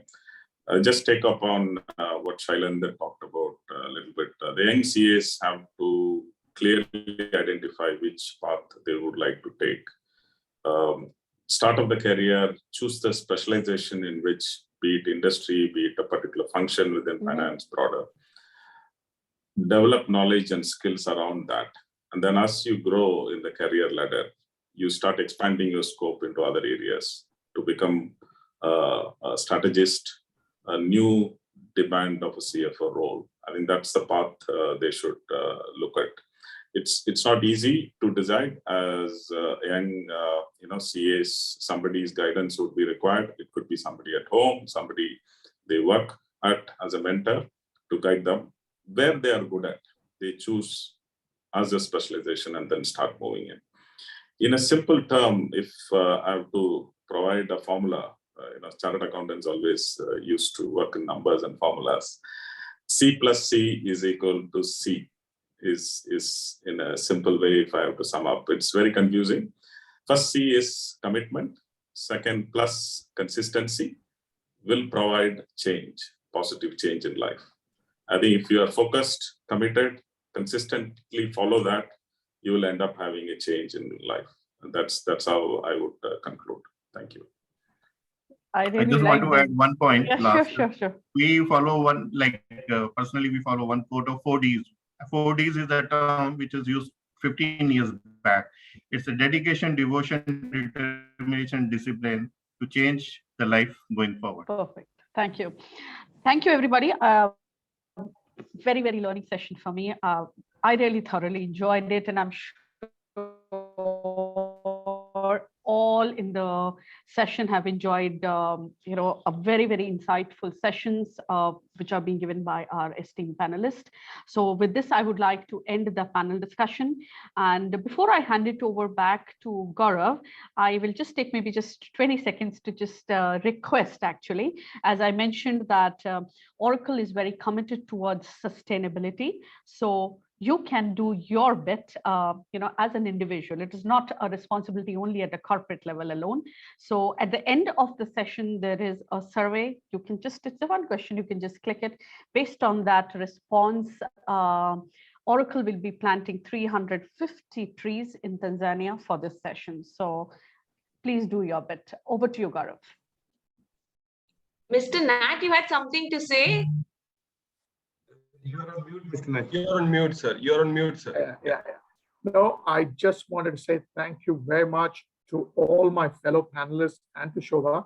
It was really, really good discussion. I learned a lot from my colleagues here as well. And I wish to see such further sessions. And I'd be happy to be part of any of them if you invite me. So thank you, everyone. Sir, be there for some time. Thank you so much, Ms. Sobha. You are a great moderator. You have managed the session and timing very well. Also, thanks to all elite CFOs who have spared their valuable time for the chapter and its members. It is a time for felicitation, and I would like to request our past chairperson, Anuradha ji, to felicitate CA Ganesh. So I will just share this soft copy of mementos. We will be handing over it to you physically because we are not able to meet right now. So I'm just sharing my screen. So sir, please accept this. So Anuji, over to you. Thank you so much. At the outset, I think I should congratulate the ICI Muscat chapter under the leadership of Raviji to have brought, some of the most erudite, experienced finance professionals or CFOs in Oman. And it's indeed a very enriching and insightful session. And I particularly, it's my pleasure and privilege to felicitate CA Ganesh, whom I have known and interacted for a very long time. He's been a great supporter of ICI Muscat chapter. Ganesh, your C plus C is equal to C is going to stay with some of the young CAs for a very long time. Thank you so much for your participation. Over to you, Ravi and team. Thank you, Anuji. Thank you so much. And now I would like to request our again past chair Astha ji for presenting this memento to 1 minute. Ms. Fatik, Mr. Fatik, sorry. Yeah. Good afternoon, everybody. All the distinguished panelists and speakers and the management committee. It was a very good event, very informative, and really nice to see so many CFOs and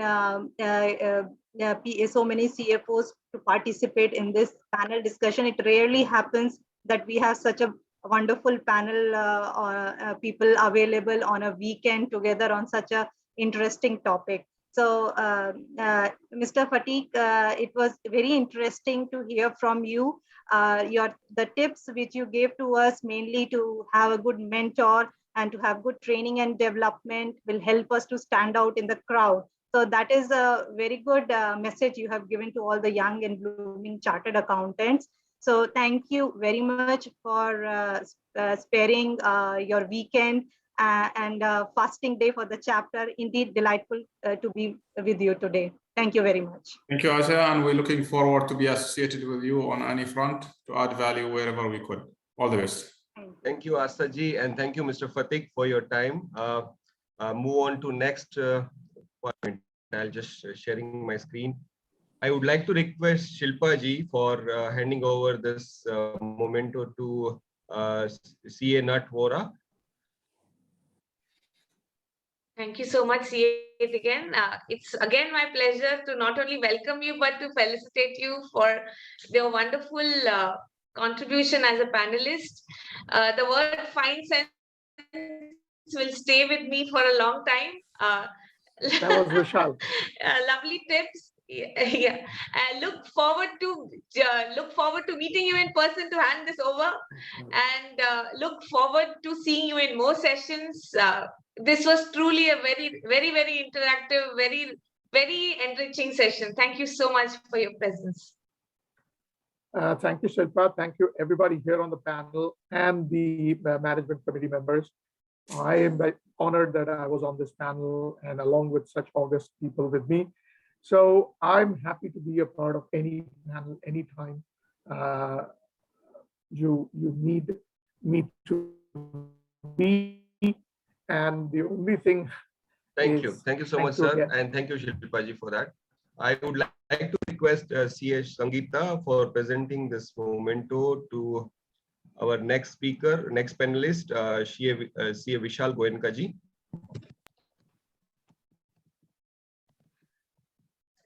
Sangeeta ji. On mute. Sorry, I was on mute. Thank you again. Thank you, Vishal ji. It is a great privilege to have you as one of the panelists and hear from you the best practices from your organization. Thank you for sharing your expertise. I would say the panel discussion was indeed interesting and your contribution was amazing learning lesson, which I would, some of the quotes that you have given during your discussions, I would take it as a takeaway, would be like think digital and be global.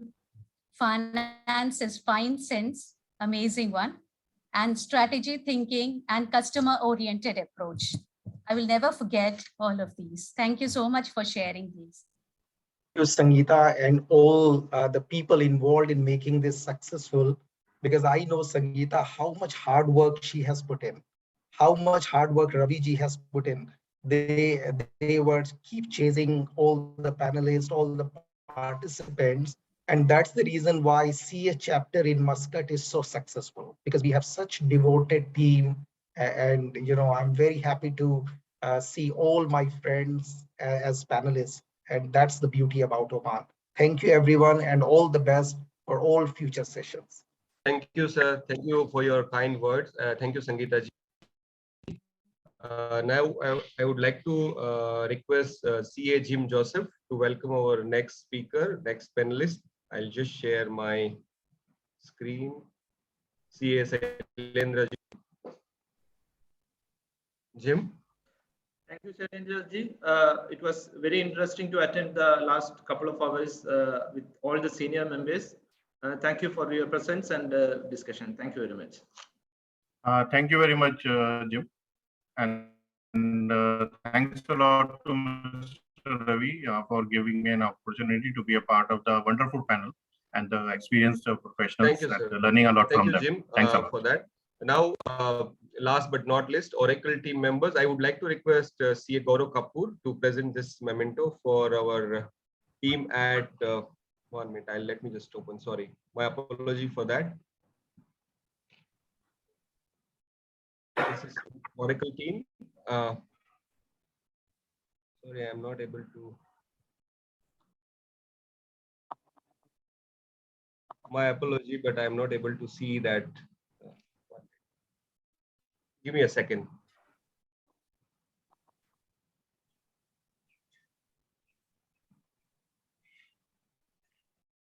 Again, it's a technology which is no problem. Again, I think I will still say a lot of big thanks to the Oracle team, both Shobhaji initially as well as Lokendraji subsequently in sharing their insights, and then subsequently Shobhaji moderating the panel discussion. And with such distinguished panelists of Ganesh, Fatik, Nat, Vishal, Shalendra, when you hear about that and you already have a high expectation of what you are going to listen. But I would definitely say that it was much more beyond the expectation, and really appreciate the time and effort that they have also would have put in to bring this enlightenment to the audience. Thanks once again, Shobhaji. Thanks, Gaurav. I would really like to say thank you to entire ICI chapter and Ravi and Sangeeta, especially, to start the engagement, with the Oracle, because that's I think that taking the first step was the key, and it's a pleasure. And I would like to thank you all the panelists for the prep sessions, taking a time out from your busy schedules. So thank you to make this session fruitful and very, very insightful for all of us. Thank you, everybody. Thank you. For transparency, I will also just add that, and full disclosure, as we are, auditors, etc., that I have been working with Oracle for last 14 years in different capacity as a tax advisor. Thank you, Gaurav. Thank you, Shobhaji, for that. And now we have come to the conclusion of the session. And for formally concluding the session, I would like to request CA Jim Joseph for making the concluding remarks. Thank you, Digan Bhai. It's a time to say goodbye to all. First of all, we would like to thank the President, CA Devashish Mitraji, to join today and for his kind words. Also to the Central Council member, Dayanivas Sarmaji, for his presence and discussion. Special thanks to Oracle for arranging the three speakers, Mr. Ian Russell, who rounded up the evolving world in 10 points. Shobha Singh for throwing light into redefined role of finance professionals. Logendra Rawat for touching the 4 big bold moves which are required. Thank you very much to the Oracle team. I would say the highlight of today's event was the panel discussion. We were able to bring together all the stalwarts in Oman's business diaspora together. And as a matter of pride, apart from Fatik, all are our members. So it's an opportunity for the senior members to share the knowledge with all the colleagues. We hope that we will continue this in future also.